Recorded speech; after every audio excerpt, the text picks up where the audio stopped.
A partir de este momento comienza Respira Libre con la doctora Sajitza Mariño.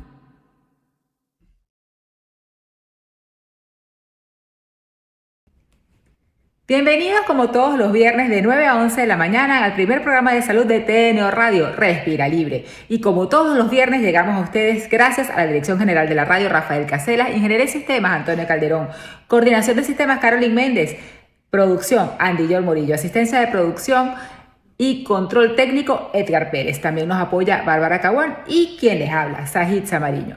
Con todo el cariño, hoy tenemos un programa bien especial que les va a encantar y les recuerdo que estamos con los micros educativos de lunes a viernes a las 7:57 de la mañana y a la 1:57 de la tarde y que nos pueden seguir por todas nuestras redes sociales @respiralibre y nuestra página web respiralibre.net. Así que vamos a un corte comercial y ya regresamos. Ya regresamos con Respira Libre. Ya estamos de vuelta con Respira Libre. Y hoy tenemos en nuestro Respirando la Historia algo especial. Vamos a dar la presentación de la licenciada Rusdeiva Helvis, una querida amiga, colaboradora que siempre está con nosotros y es especialista en trastornos de desarrollo, profesora de Centros de Estudios para la Discapacidad de la Universidad Monte Ávila, directora de Terapias de Desarrollo. Y vamos a ver unos tips que nos tiene a propósito de unos días particulares que se han celebrado en esta semana. Respirando la Historia. Gracias, doctora Sajitza, por este espacio y por este contacto para Respirando la Historia, un poco visibilizar algunas fechas importantes, como lo fue el pasado 28 de agosto, Día Mundial del Síndrome de Turner. Lleva su nombre por su médico investigador, el doctor Henry Turner, quien se dio cuenta y caracterizó a un grupo de niñas con unas características peculiares. Particularmente lo que queremos es dar siempre señales de alerta. Si usted, mamá y papá, tiene una recién nacida en casa, dese cuenta si sus torsos del dorso de la manito y de los piecitos está muy inflamado. Inmediatamente puede consultar con su pediatra a ver si se trata de un edema o realmente se trata de que es gordito el pie o la manito. En el caso específico de las niñas entre 4 y 6 añitos, tienen una estatura muy bajita en comparación a su grupo etario. Por lo tanto, es importante que esto sea considerado una señal de alerta también. A nivel de ya cuando están más grandecitas y han pasado desapercibidas, realmente sus caritas no son, no se puede detectar el síndrome a simple vista. Realmente las características son una muy baja estatura, el tórax, como les decía, con formita de escudo, un cuello un poco corto. Entonces hay niñas que tienen 14 años, siguen bajitas de estatura y no tienen la primera menstruación. Eso son señales de alerta. Recién nacidas con las manitos y los piecitos hinchados. Cuando están en primera infancia preescolar, sumamente más pequeñas que el grupo etario, que sus demás compañeritos. Y cuando ya están entrando a la pubertad, tienen este retardo con la primera menstruación. Así que señales de alerta, estas son las principales para que posteriormente pueda durante todo este tiempo de diagnóstico precoz, temprano, pueda recibir la intervención adecuada, ya que últimamente la ciencia ha avanzado muchísimo con hormonas de crecimiento en la parte de medicina endocrinólogo y es importante que esta niña esté en el control genetista, con su endocrino y su equipo multidisciplinario, que siempre favorece el pronóstico de mejora y la inclusión en otros contextos. Respirando la Historia. Consideramos sumamente importante también en este mes de agosto, el 29 de agosto, que es el día del gamer, el videojugador. Sucede que la tecnología nos ha traído muchísimas oportunidades, nos ha brindado grandes beneficios, específicamente en los trastornos del espectro autista, donde tenemos programas y aplicaciones que son sistemas aumentativos de comunicación y permiten a una persona no verbal con un dispositivo decir tengo hambre, quiero agua y cualquier otra necesidad. Sin embargo, como todos sabemos, todo en exceso es malo. Por lo tanto, el día del gamer lo que queremos es concientizar sobre que nosotros somos seres sociales, seres vinculares, no somos seres digitales.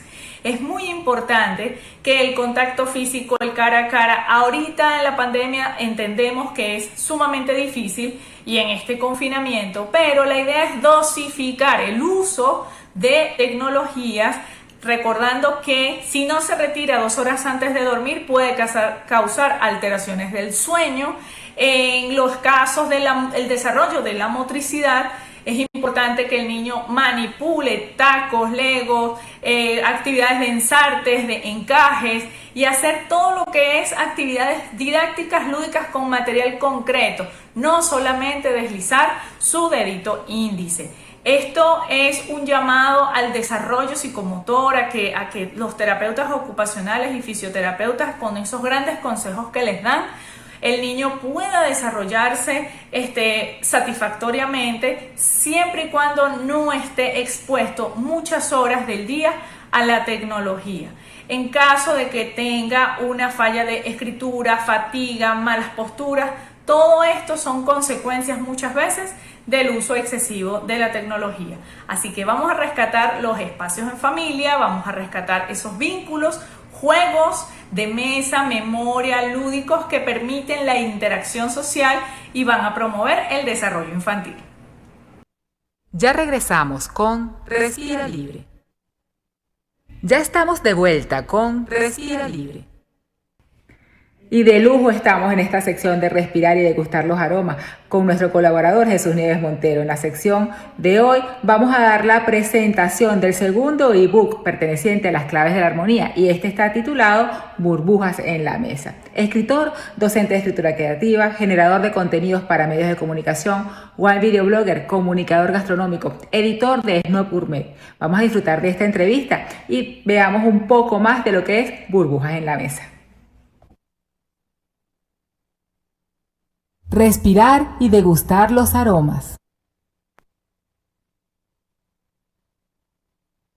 Y bienvenidos a su espacio Entrevistas con Respira Libre en nuestra sección de calidad de vida en lo que es respirar y degustar los aromas, y estamos con Jesús Nieves Montero. Pues mi querido Jesús, que es escritor gastronómico, profesor, escritor creativo, buen videoblogger, que está escribiendo en estos momentos una serie de ebooks. Ya hablamos del primero, tuvimos una primera entrevista y ahora estamos con la segunda, ebook sobre burbujas. Esto es lo máximo.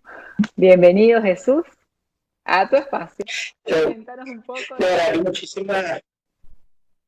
Muchísimas gracias, doctora Sajitza, por recibirme siempre. Y bueno, y sobre todo cuando podemos tener este intercambio así, y además por volver a hacer el primer programa en el que hablamos del nuevo lanzamiento de la serie, la colección Las Claves de la Armonía. Brevemente recapitulo que Las Claves de la Armonía es una serie de 10 libros en los que tratamos el tema de la combinación de vinos y comida desde una perspectiva un tanto poco convencional, porque en el fondo mi enfoque siempre no tiene que ver con enseñar cosas, sino con invitar a la gente a explorar experiencias. Hay información, digamos, eso es siempre como la duda. Esto quiere, porque la gente dice, cuando tú planteas que no quieres dar información, quiere decir que no hay como datos específico. No, los datos comprobables están allí, pero ese no es el fuerte de estos libros. El fuerte de estos libros es invitar a la gente a que exploren experiencias para paladares atrevidos, del cual hablamos hace un par de semanas. Pues lo hacíamos de una forma, digamos, global, con grandes temas como los picantes, como la sopa, y ahora, tal cual como usted dijo, pues Burbujas en la Mesa, y como su nombre lo indica, habla de los vinos espumosos, porque nosotros de un tiempo a esta parte teníamos la inquietud de que los vinos espumosos es una tristeza que la gente los limite al aperitivo o al brindis esporádico cuando hay un matrimonio, cuando hay un nacimiento de un hijo, cuando hay una graduación. Y yo creo que los vinos espumosos le dan tanta alegría a un momento que deberíamos tener la buena costumbre de que cuando tenemos ganas de descorchar un vino, incluyamos sin necesidad de que haya estas razones, un vino espumoso, porque es que el descorchar el vino espumoso en sí mismo ya es una gran ocasión. Como decía Napoleón, que en la victoria se merece, pero en la derrota se Esa es una necesita. de las... Pero, y aparte una anécdota simpática, porque bueno, si bien durante la elaboración los niños no están cerca, hoy precisamente Sofía, que es la menor, estaba viendo el libro de Burbuja y ay, mira Napoleón Bonaparte, ¿y por qué él está ahí? Claro, porque Napoleón era un gran amante del vino, y en particular de los espumosos y muy en particular del champán, y justamente él decía que el champán había que descorcharlo siempre porque en la victoria se merece y en la derrota se necesita. Así es. Y cuéntanos un poco, este ebook sobre burbujas, empiezas describiendo la copa que debemos utilizar.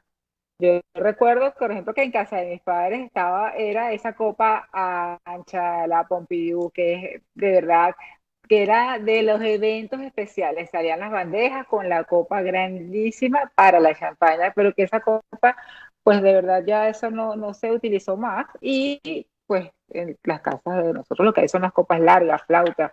Y eso realmente es por la parte de los sentidos. Explícanos un poco eso.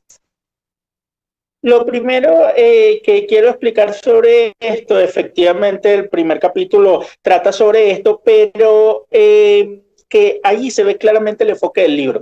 Para nosotros el tema de la cristalería no es un tema de protocolo, o sea, yo tengo mucho respeto por este asunto de el tenedor va con tal cosa y la cucharita va a la izquierda, pero eso no es lo mío, o sea, nunca ha sido lo mío en términos comunicacionales. Entonces el tema de la copa para mí no es un tema de protocolo, sino es un tema de disfrute. Y que De los así es que vamos sentidos, con lo exactamente. de los sentidos, totalmente. Y literalmente de todos los sentidos, porque el problema con el vino espumoso es que tenemos que entender que hay una dimensión que es totalmente diferente al vino tranquilo, es decir, al vino que no tiene efervescencia, y es justamente la apreciación de la burbuja. Lo que se trata, o el cambio ese grande cultural que hubo de la copa Pompadour a la copa de flauta, era justamente favorecer la forma como las pequeñas burbujas van subiendo, como en alguna parte del libro dice, es literalmente un ejercicio casi hipnótico, uno pararse frente a una copa de un espumoso fresco y ver cómo suben y suben esas burbujas. El problema es que cuando se trata de espumosos como el champán,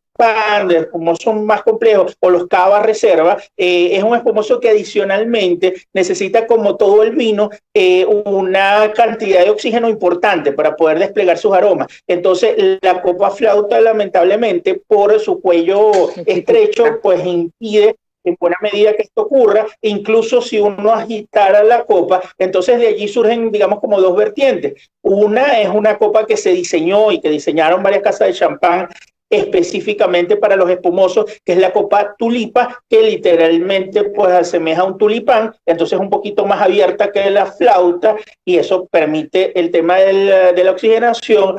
Pero de un tiempo a esta parte, muchas casas de cava y de champán preocupadas porque sus productos más de mayor maduración no tenían el tratamiento adecuado, se han dado la tarea de hacer campañas de educación, que es un poco lo que nosotros recomendamos, de servir en copa de vino blanco. Y de hecho, fíjense que la recomendación justamente es aprobar, y es que cuando uno abre un espumoso vale la pena servir una partecita en copa de vino blanco y una partecita en copa de flauta, y entonces después uno ve en cuál funciona mejor y termina de hacer el servicio. Pero bueno, la cristalería entonces eso, es un tema de disfrute, no quedarse solo en la burbuja, que por supuesto la Pompadour hasta la burbuja mataba, porque solamente la veía uno recién abierto, que se veía y pero enseguida se disipa todo porque es muy ancha. Entonces en la flauta está, pero se puede perder. Entonces, ese es el tipo de detalles, de guiños, y lo venía conversando yo con amigos que son muy conocedores de vino, y les decía, para la gente que sabe mucho de vino, este libro no es exactamente, digamos, un material de lectura sofisticado, pero sí está lleno de muchos pequeños guiños que esperamos que capten la atención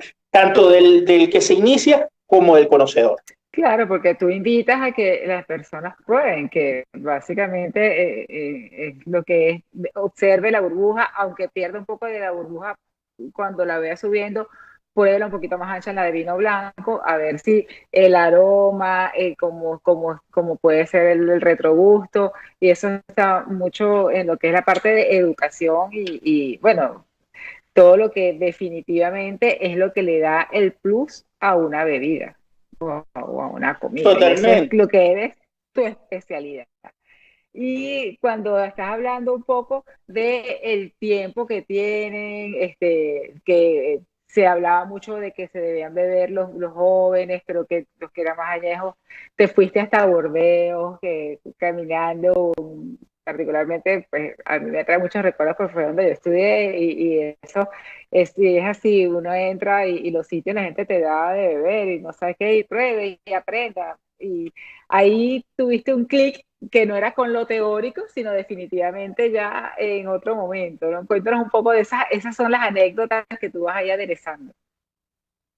Sí, justamente para hablar un poquito del contexto, lo que usted comentaba, en todos los libros hay, en mayor o menor medida, unas pequeñas secciones llamadas cuaderno de vida, que son unas anécdotas, y yo, ¿sabe que para mí, y eso es algo interesante, más allá de cualquier tema como de propiedad intelectual, en el sentido de que, bueno, sé que es un material atractivo que pudieran eventualmente personas tratar de hacer algo similar, es algo que especialmente no me preocupa, pero yo sí quería dejar como una marca de agua, o sea, algo que es totalmente imposible de ser reproducible porque son vivencias personales. Y esos son los cuadernos de vida, en particular en Burbujas en la Mesa. Una de las anécdotas tiene que ver con esto, es pues llegar a una vinoteca, una enoteca en Burdeos en el año 2013 y probar un vino espumoso, un champán de 1985.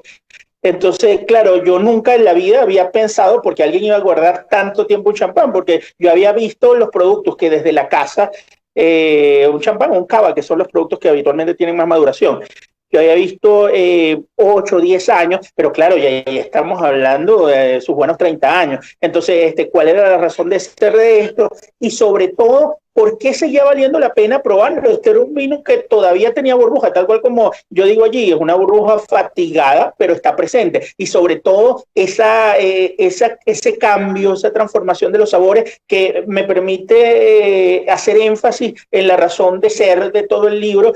Y es que cuando uno habla de vino espumoso, parece mentira, valga la obviedad, hay que recordar que es un vino espumoso, o sea, no depende el placer solamente de la efervescencia. Cuando la efervescencia se va, en los mejores vinos espumosos queda un buen vino. O sea, si uno por alguna razón, un buen prosecco, un buen cava, un buen champán, lo deja de un día para otro, 36 horas que lo deje en la nevera, la efervescencia va a desaparecer, pero suele quedar un vino bastante bueno, bastante sabroso de beber. Entonces hay que recordar eso, sobre todo para también la razón de ser del libro, que es el tema de llevarlo a la mesa, de armonizarlo con platos que van más allá de un aperitivo eventual.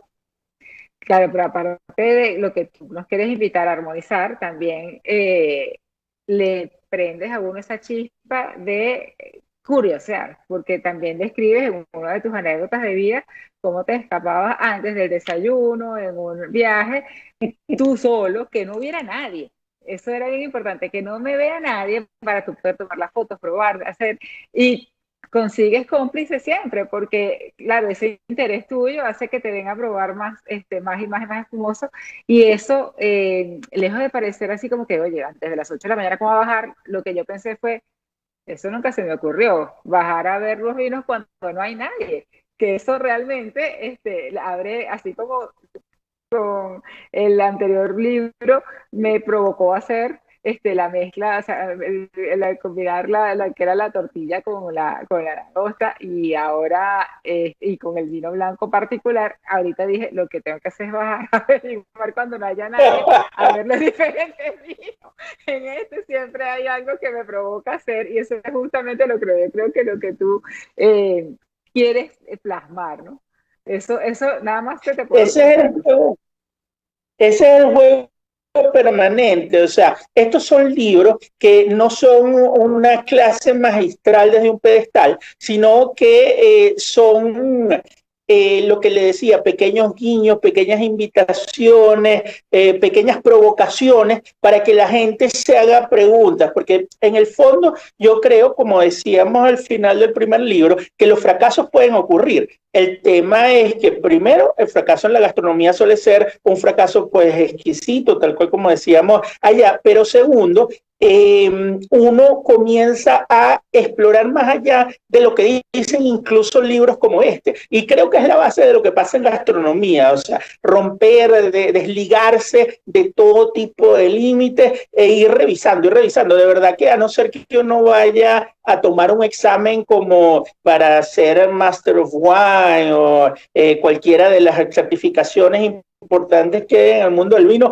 Por lo demás, lo que hay que preocuparse, si es el término, es de disfrutar. Y nosotros aspiramos que este libro sea una herramienta a eso y que despierte la curiosidad, que te despierte hacer preguntas, que diga, bueno, ¿y por qué yo no lo he hecho hasta este momento? Y bueno, que cada vez que te descorchas un vino, te quites la solemnidad y tengas esa posibilidad real de conectar con el placer. ¿Sabes qué? Ahorita que lo digo brevemente, doctora, nosotros en Snob Gourmet en general, fuera de los libros, hemos venido de un tiempo a esta parte percibiendo que de repente hay gente que, aunque suene como rimbombante, tiene verdaderos problemas en el mundo actual, y más en un año como este, de conectar con el placer. La gente se siente como culpable. Y entonces la gastronomía, nosotros sentimos también, es uno de esos espacios en los que la gente como que pone pausa de toda esta sentimiento de culpa, de toda esta turbulencia interna, y dice, tal cual como hablamos nosotros en Respirar y Degustar los Aromas,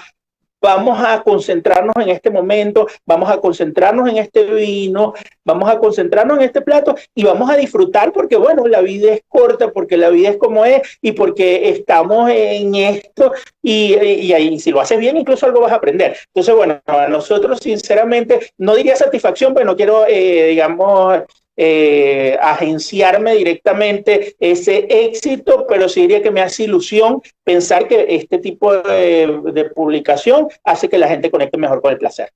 No, definitivamente. Y luego cuando haces todo el paseo por el mundo, todo tipo de comida, que muchas que a uno no se le ocurriera con burbujas, tú vas pasando pues desde el desayuno, claro, es lo tradicional, con el jugo de naranja, pues una mimosa, no, pero con las mezclas, con la comida, con las ensaladas, con la comida japonesa, con la comida china, con un cochino en caja, Coreana.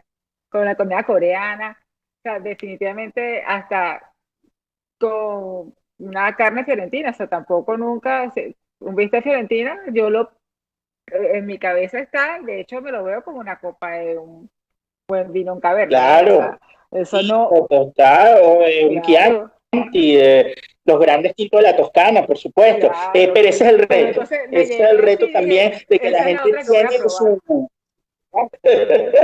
Bueno, vale la pena, porque la gente...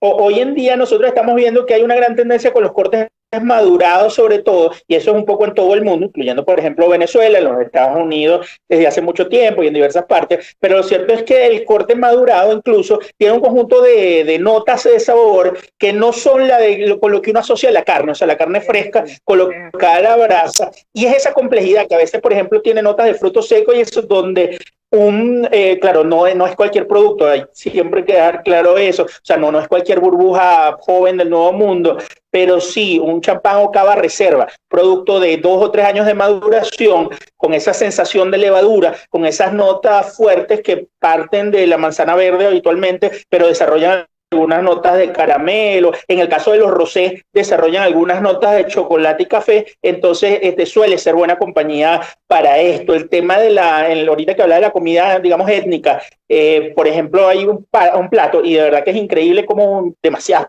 personas que han leído el libro llegan ahí al tema del pato a la naranja. Pato a la naranja es un temazo para maridar, porque los tintos, digamos, tradicionales, habitualmente se lo llevan por delante, pero los blancos se quedan por debajo, en dado caso el tipo de blancos que se consigue aquí en Venezuela. Entonces, bueno, dado eso, los espumosos son una buena alternativa para los picantes, como comentó usted desde el desayuno. Fíjense que en el postre nosotros, otra vez, por el mismo concepto de estos libros, nos olvidamos del tema del chocolate, porque la gente sabe que con chocolate va bien, y nos concentramos en 3 productos, en la mantequilla, y en la miel, porque realmente suelen ser protagonistas de postres tanto occidentales como del Medio Oriente y se desatienden, entonces bien vale la pena que la gente explore por ese lado. Entonces, bueno, es eso, es un repaso, es una celebración de lo que significa descorchar una botella de espumoso y una invitación a experimentar y a pues llevar la vida de otra manera, de cierta manera, a llevar la vida de otra forma y hacerlo a través de la gastronomía. Definitivamente. Y bueno, como bien en lo que hemos estado juntos, que tú me has enseñado muchísimo y hemos estado en los eventos de Recibe Gustar los Aromas, lo que es la calidad de vida en cualquier momento, sobre todo en esto que estamos viviendo, que es una época de pandemia, que estamos con una realidad diferente, que no tenemos el nivel de socializar igual y que muchas de estas cosas, estas actividades, pues son en la vida virtual una manera de mantenerlo. Yo creo que es precisamente con eso, con esos detalles que tú das, con esa o con esa chispa que tú prendes, porque por ejemplo a mí nunca se me, eso que te dije, nunca se me hubiera ocurrido bajar y buscar cuando uno está en un hotel que nadie esté para yo poder ver lo que yo quiero ver. Eso más bien uno se frena y dice, bueno, vamos a esperar a que llegue la gente. No, y yo pensé, bueno, realmente que yo nunca he hecho eso. Y después el variar con otras cosas, la armonía con cosas diferentes, pues también, o sea, porque uno tiene que ser siempre como tan rutinario, y eso es jugar con los sentidos, jugar con buscar un poco más de calidad de vida y centrarnos en el presente, porque cada día más nosotros tenemos que disfrutar el día que tenemos hoy porque no sabemos el día que viene mañana. Eso. Totalmente, si alguien no aprendió esa lección este 2020, no, no, y fíjense que brevemente sobre eso que usted dice, no, es claro, o sea, yo creo que no hay que ser un analista de mercado para saber que en todo el mundo las ventas y el consumo de alcohol suele haber aumentado incluso con restricciones legales, porque por los caminos verdes, digamos, la gente consume. Entonces, otra vez, a mí me preocupa, porque siempre me ha preocupado el tema cuando el consumo aumenta, pero solamente por la intoxicación etílica, sobre todo cuando uno tiene productos sobre los que puede aprender y puede disfrutar y puede compartir en familia. Entonces, esa es un poco la razón de ser de estos libros en este contexto, que la gente, oye, tú tienes más tiempo porque aún con las medidas liberándose en varias partes de Latinoamérica, todavía el teletrabajo es una variable importante, todavía el ritmo de vida es totalmente diferente. Entonces, tienes más tiempo para esto y quieres disfrutar con el buen beber. Bueno, no vayas solo por la intoxicación etílica, sino por la exaltación etílica, pues no tiene que llegar a intoxicación, sino disfrútalo de verdad, hurga de verdad, y estoy seguro que vas a aprender. Y lo que le digo también, vas a compartir en familia, con tu pareja, incluso como me pasa a mí con los niños, que evidentemente no pueden tomar, pero que pueden leer la etiqueta, que pueden, papá, porque esto es así, ese nombre es el de la uva o es el de la bodega. Entonces, todos esos detalles forman parte de esa creación de recuerdos del futuro en el que la gastronomía tiene un papel bien importante. No, incluso tú cierras con una experiencia personal que a lo mejor es muy propia de este momento, posterior a un tiempo que estuviste enfermo, que no te llamaba la atención muchas cosas, pues así como que sin ningún tipo de protocolo, en un vaso plástico, que fue lo que conseguiste, pudiste disfrutar y pudiste apreciar de nuevo todas las bondades de una buena bebida, unas buenas burbujas, y yo creo que en este momento ese es el mejor llamado o el mejor cierre que pudiste haberle dado a este ebook, porque nada más apropiado justo en esta realidad que estamos teniendo. Claro, porque en el caso mío era un tema de apetencia, no de inapetencia, pero en el caso, por ejemplo, lamentablemente de la gente que pasa por los traumas del COVID y sobrevive, uno de ellos justamente es perder los sentidos. Entonces imagino yo que, claro, qué interés puede tener uno en el vino para eso. Entonces en el momento que uno vuelva a sentir eso, si es gracias a un vino, tiene que ser una gran alegría, digamos, similar a la mía. Yo recuerdo claramente ese producto, ese momento, ese producto dejó de llegar a Venezuela, pero cuando viajo y lo veo siempre tengo ese agradecimiento, si bien no diría que es uno de mis vinos favoritos, pero lo que me une a él es muy por encima de mi opinión opinión, digamos, profesional con eso, porque es esa fuerza, digamos, o esa recarga de energía que me dio en ese momento. Y bueno, y otra vez, siempre todo el libro es una invitación a que la gente busque dentro de sí y se abra a disfrutar. ¿Y qué viene? ¿Cuál es el próximo? El próximo que viene es el de Malvé, es un libro que evidentemente siempre voy a decir que es un libro que esperamos con ilusión, pero hay un detalle que a mí me gusta mucho, de hecho, de los dos libros que vienen, que son Malvé y Cabernet Sauvignon, porque van de frente a un tema que tiene que ver con la cultura del vino en Venezuela, tal cual la viví yo. ¿Qué pasa? Durante décadas, alrededor de 40, probablemente un poco más de años, el Cabernet Sauvignon fue el vino de entrada del venezolano a aprender de vino, a no ser que uno tuviera una familia portuguesa, española o italiana, lo que uno iba a encontrar por razones incluso fuera del tema del vino eran razones arancelarias, había un convenio con Chile y el vino llegaba total y absolutamente exento de todos los gravámenes, entonces la gente aprendió con vino chileno, pero en particular con Cabernet Sauvignon, pero el Cabernet Sauvignon es un sabor con esas ciruelas, con esa astringencia, con el regaliz, por ejemplo, que no es un sabor que es demasiado marcado en nuestra boca. Yo siempre le explico a la gente, o sea, imagínate tú un niño en Venezuela, tal cual crecí yo, que crece comiendo arepita dulce, cachito con jamón con esa masa dulce y rico mal. Por supuesto que tú le das un Cabernet Sauvignon, la gente dice, bueno, pero es que cuando crece, claro, pero ¿qué viene comiendo? Y eso siempre lo pongo ejemplo al contrario de Argentina, porque en Argentina de los 13 años los niños están bebiendo Fernet con Coca-Cola. Entonces, claro, el Fernet es un amargo, es un bitter. Entonces, por supuesto que ese es un niño que cuando a los 18 años puede tomar, inmediatamente va a tener un registro de eso. Entonces, en Venezuela, digamos, pasó un poco al revés durante mucho tiempo. El Cabernet Sauvignon marcó la pauta, era un vino que nosotros le agradecemos mucho porque era la forma masiva de entrar al vino, pero cuando a finales de los 90, mediados finales de los 90, llegan las primeras bodegas de Malbec, claro, ese es un vino inmediatamente que resuena en tu paladar, porque tienes la fruta roja con la fruta oscura, tienes esas notas de chocolate, tienes esas notas de canela, de clavo de olor, está en tantos postres como nuestro majarete, que están en tantos guisos como el pernil tobareño. Entonces, claro, esa es la gran explosión que hay allí. Y justamente, entonces, el Cabernet lo vemos desde la perspectiva de, oye, a pesar de todo, le tenemos que seguir agradeciendo, por eso se llama el libro del amante del Cabernet Sauvignon, y el del Malbec, un vino que enamora, justamente de, oye, nosotros tenemos, al menos la gente de la costa y del centro del país, que tener una relación gustativa con el Malbec, porque se parece a nuestros grandes platos, a la polvorosa de pollo, el guiso de la polvorosa de pollo, se parece a muchos de los platos dulzones con coco de la costa, se parece, como decíamos, al asado negro, incluso a la yaca caraqueña, al pan de jamón. Entonces, esa es la vinculación y bueno, esos son los dos próximos libros que vienen, Dios mediante, alrededor del 20 de septiembre debería estar saliendo el del Malbec, alrededor del 20 de octubre el de Cabernet Sauvignon. Bueno, nos vemos para alrededor del 20 de septiembre para hacer la otra entrevista y el lanzamiento del tercero, para ver. Será un placer. Así que bueno, seguimos que, por supuesto, con nuestra sección de Respirar y Gustar los Aromas, que tú siempre vas a estar con nosotros. Seguimos aquí viendo qué va a hacer. Yo sigo aprendiendo y viendo a ver qué es lo que voy a buscar y qué es lo que voy a armonizar. Y bueno, que te sigan por Snow Gourmet y siempre es un gusto enorme y aprendo muchísimo de ti, Jesús. Muchísimas gracias por la entrevista.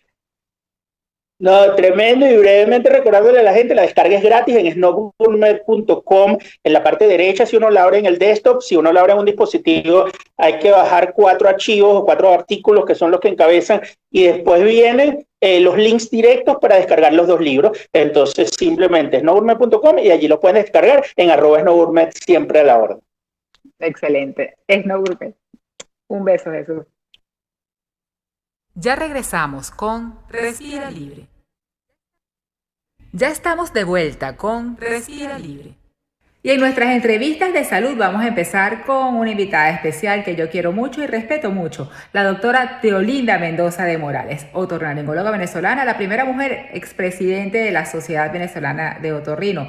También fue presidente de la Sociedad Venezolana de Rinología y Cirugía Facial, expresidente de la Sociedad Interamericana de Otorrinolaringología Pediátrica de la IAPO y también expresidente de la Asociación Panamericana de Otorrinolaringología y Cirugía de Cabeza y Cuello. La doctora, vamos a hablar con ella y todas las facetas en este momento de cómo puede las personas reinventarse, ser alguien siempre tan activo y un ejemplo a seguir. Teolinda, adelante con esta entrevista. Las entrevistas con Respira Libre, tenemos hoy en nuestra entrevista de salud el placer y el honor de entrevistar a la doctora Teolinda Mendoza de Morales, que es mi ejemplo a seguir desde que yo empecé en la otorrinolaringología. Primera mujer presidenta de la Sociedad Venezolana de Otorrinos, expresidenta de la Sociedad Venezolana de Rinología y Cirugía Facial, expresidenta de la Asociación Interamericana de Otorrinolaringología Pediátrica de la IAPO, expresidenta de la Asociación Panamericana de Otorrinolaringología y Cirugía de Cabeza y Cuello. Y bueno, una mujer que siempre está metida en todo lo que es la parte científica, siempre actualizándose y que justamente también ha estado en la directiva de la revista La Otorrinolaringología de Venezuela y se mantiene activa colaborando con ella. Y justamente estamos haciendo en este momento mundo de cambios, de apertura, estamos entrevistando a la gente que se está reinventando. Y Teo, como la llamamos todos los que la queremos mucho, pues también se unió en todo lo que es la onda de la telemedicina, de activamente participar, promover y estar en la parte de los webinars para mantener la actividad científica. Y se montó en el barco que nos trajo el coronavirus. Así que esa es la razón principal, aparte de todo lo que yo siempre le he admirado, de que esté en esta entrevista con Respira Libre. Bienvenida, Teolinda. Bueno, mi vida, no me queda más que con toda esa introducción darte las gracias, en verdad. Para mí eres muy, muy especial. Y el coronavirus no llegó como para matar a todo el mundo y salir ileso. Aquí el que va como a sobrevivir tanto es el que le aplique su inteligencia, pero también el que tenga ese poder de adaptación. Y el poder de adaptación es importante ahorita fomentarlo con muchas cosas.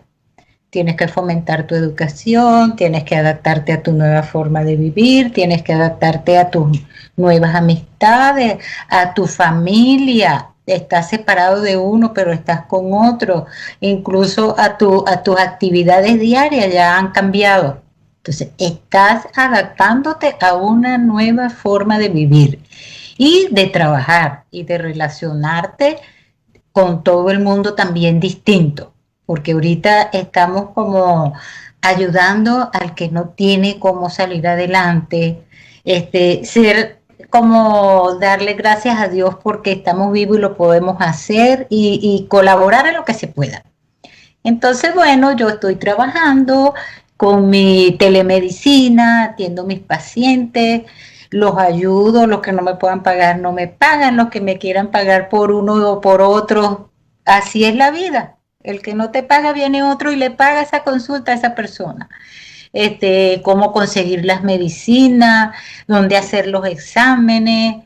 Por ejemplo, esta telemedicina tiene mucho tiempo usándose. Lo que pasa es que en Venezuela no estamos como educados para ese tipo de programación de actividad.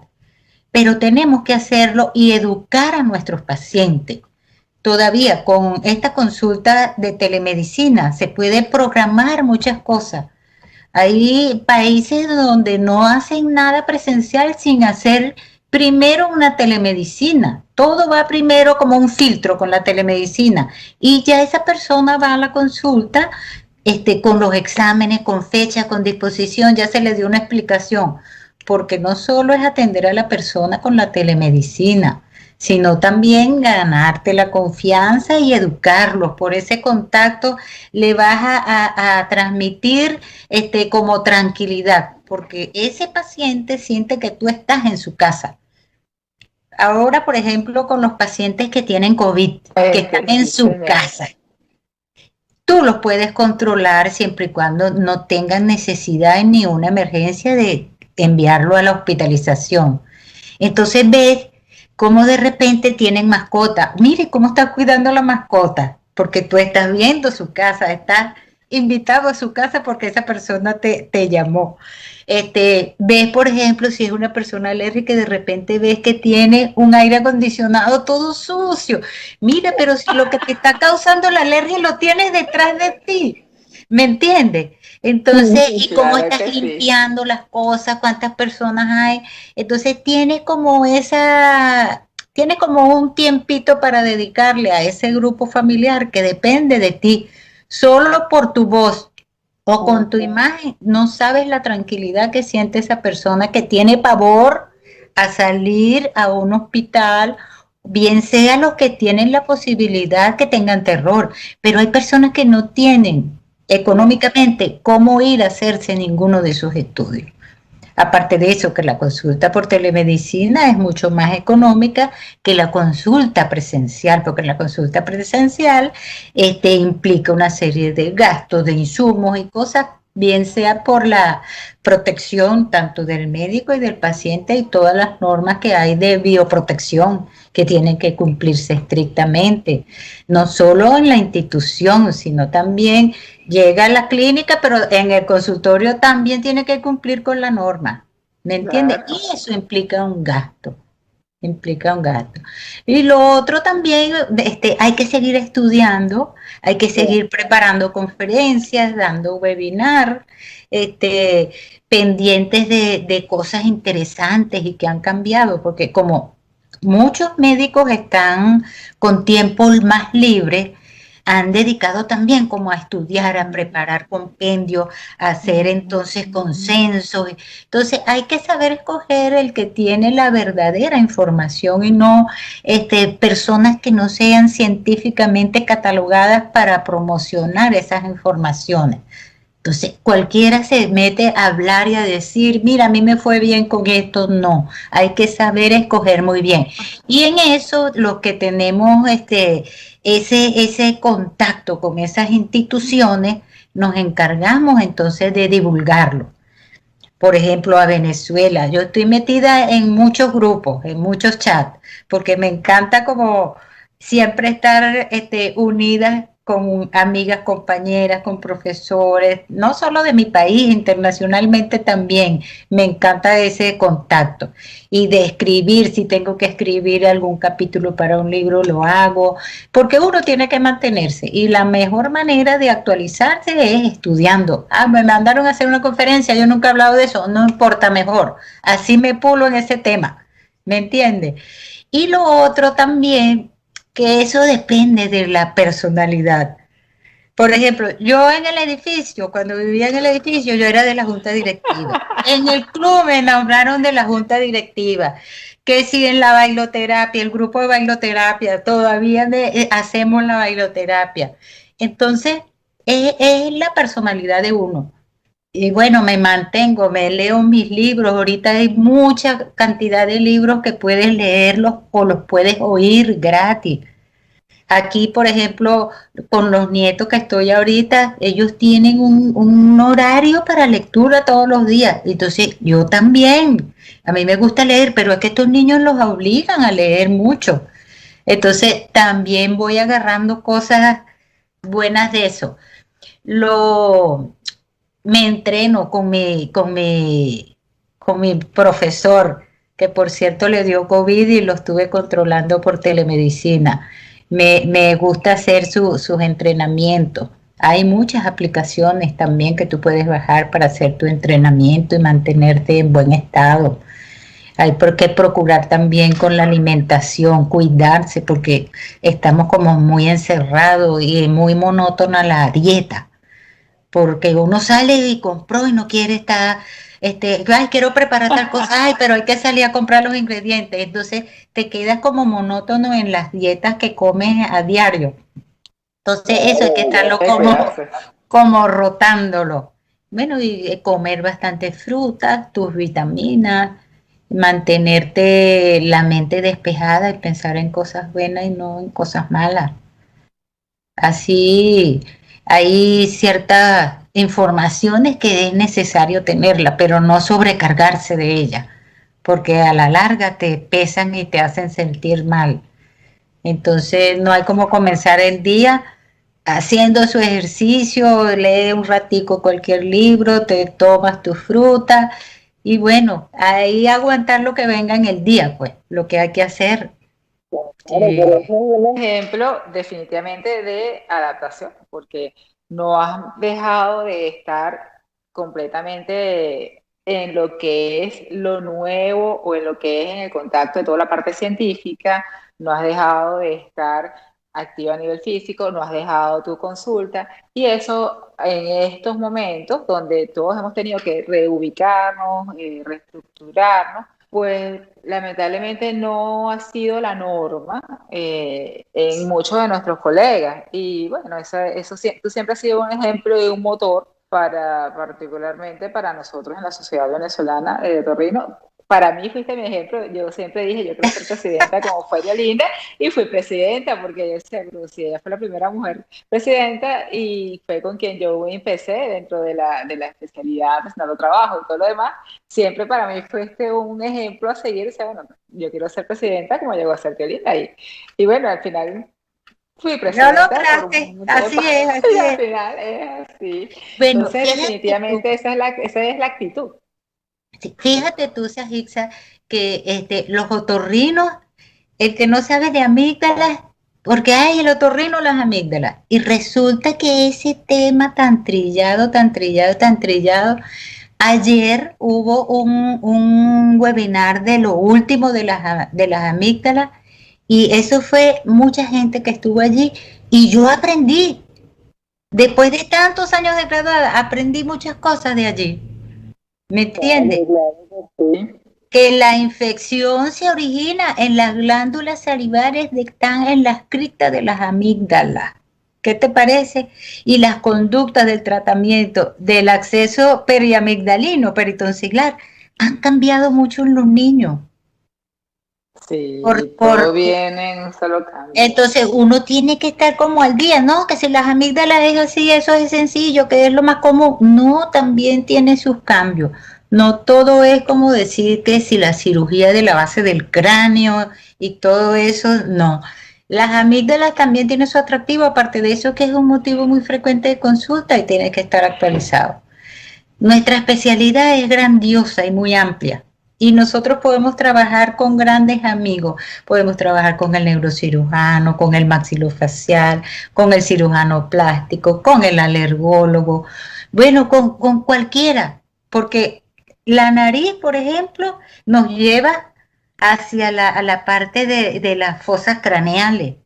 Imagínate tú, ahorita la parte de los sentidos, la parálisis facial, lo del olfato, 20.000 cosas que se pueden trabajar. El otorrinolaringólogo no se va a fastidiar nunca de su consulta, porque si en serio, tiene muchas cosas que hacer.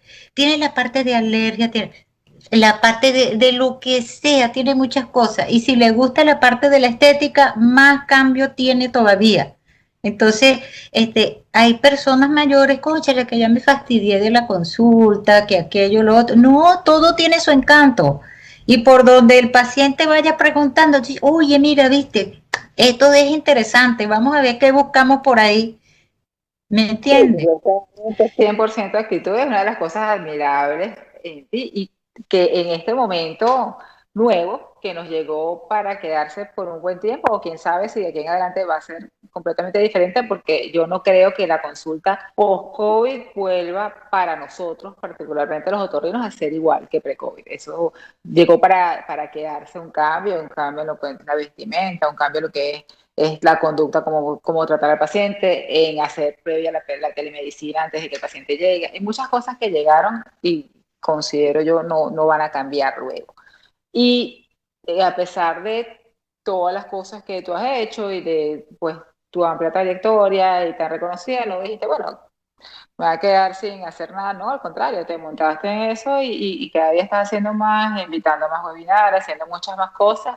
Hay muchos que yo pues quisiera estar presente, pero como me he puesto yo en este otro mundo, que estoy entre empresaria, entre metida en los medios, en las redes y las cosas, pues a veces no logro yo estar como cuando estaba 100% dedicada solamente a la parte de ser médico, ¿no? Pero hay muchos que siempre veo que estás promocionando y que es lo ideal, ¿no? Yo me estoy dedicando netamente a mi parte de láser y es algo que es afuera de todo lo global como lo hacía antes. Pero tú eres un nexo donde yo veo, oye, se me interesaría, voy a tratar de hacer un huequito para poderme meter. Y el que me mantiene informada básicamente eres tú, por eso es algo que es un ejemplo a seguir y que siempre ha sido un ejemplo a seguir. Yo creo que siempre seguirá siendo un ejemplo a seguir. Eso Quizá es. más adelante me dedique más a escribir. Nada más tengo 2 libros. Me gustaría escribir algo más adelante. Yo creo que todo el momento también que lo puedas aprovechar. Así es. Dar la vuelta, porque definitivamente esas son las cosas que son así. ¿Cómo ves tú o cómo nos ves tú como otorgador en nuestro país y en Latinoamérica? ¿Cómo nos ves en un futuro cercano? Mira, en nuestro país hay mucho médico otorrinolaringólogo valioso. Y sobre todo muchachos jóvenes valiosos que tienen una habilidad en las manos y una práctica y son precisos y concisos en su criterio para resolver las cosas. Entonces, lo único es que no sé, después de todo esto, en realidad cuántos otorrinolaringólogos quedemos en el país. ¿Me entiende? Entonces habría que como reestructurar de nuevo en la sociedad venezolana de otorrinos con los que nos quedemos y que Dios no permita que vayan a fallecer ninguno más por esta enfermedad, por este virus. Porque esto no va a terminar pronto, esto hay que acostumbrarse a vivir un poquito más de tiempo con esto. Sí, definitivamente. Entonces, y los que nos quedemos no es por el virus, esperemos nosotros, sino por las condiciones propias de pues, la migración que está buscando el médico. Pienso también que hay que implementar y educar a todo el mundo con la telemedicina. Porque fíjate tú, yo te aseguro que algún paciente le ha preguntado a alguna secretaria, yo quiero una consulta por telemedicina. ¿Y eso qué es? Es así. ¿Ves? Hay que educar, no solo, y hay médicos que dicen, mira, ¿cómo es eso que tú estás trabajando por telemedicina? Médicos, ¿qué es eso que tú estás haciendo por telemedicina? ¿Cómo es eso que tú haces? ¿Me entiendes? Entonces, hay que implementar esa parte porque eso tiene que ir a la par y que sea algo común, algo normal dentro del desarrollo de el trabajo a diario, porque el que hace las consultas presenciales, perfecto, pero no desligar una cosa de la otra, seguir haciendo la telemedicina incluso hay personas que se van a operar y ven al doctor cuando están en pabellón, porque por telemedicina ya hicieron todo. Entonces se pueden implementar muchas cosas, pero hay que educar a la población, educar también a los médicos, a la institución, porque cada institución debe tener su plataforma de telemedicina. ¿Me entiende? Cada institución, entonces, debe tener su organización de poder hacer esa consulta de telemedicina para que esté produciendo todo el día. porque hay clínicas que trabajan hasta cierto horario, los fines de semana, nada más los de guardia. Así estaría trabajando todo el tiempo y todo el mundo a todo el tiempo. ¿Me entiendes? Y no cuando llegue el Excelente. lunes que vas a empezar, no, ya tú tienes eso que citaste para el lunes que lo agarraste fuera de horario. Sí. Definitivamente es así, y esa es la razón de que, bueno, seguiremos con los cambios que vengan y espero que hablemos en una próxima oportunidad de todos los cambios que ya se quedaron y los que tendrán que venir nuevos. Así Muchas es. gracias por haber estado en esta Ay, entrevista, muchas Teo, gracias a ti por encantada, de verdad que entrevistarme, sí. mi niña.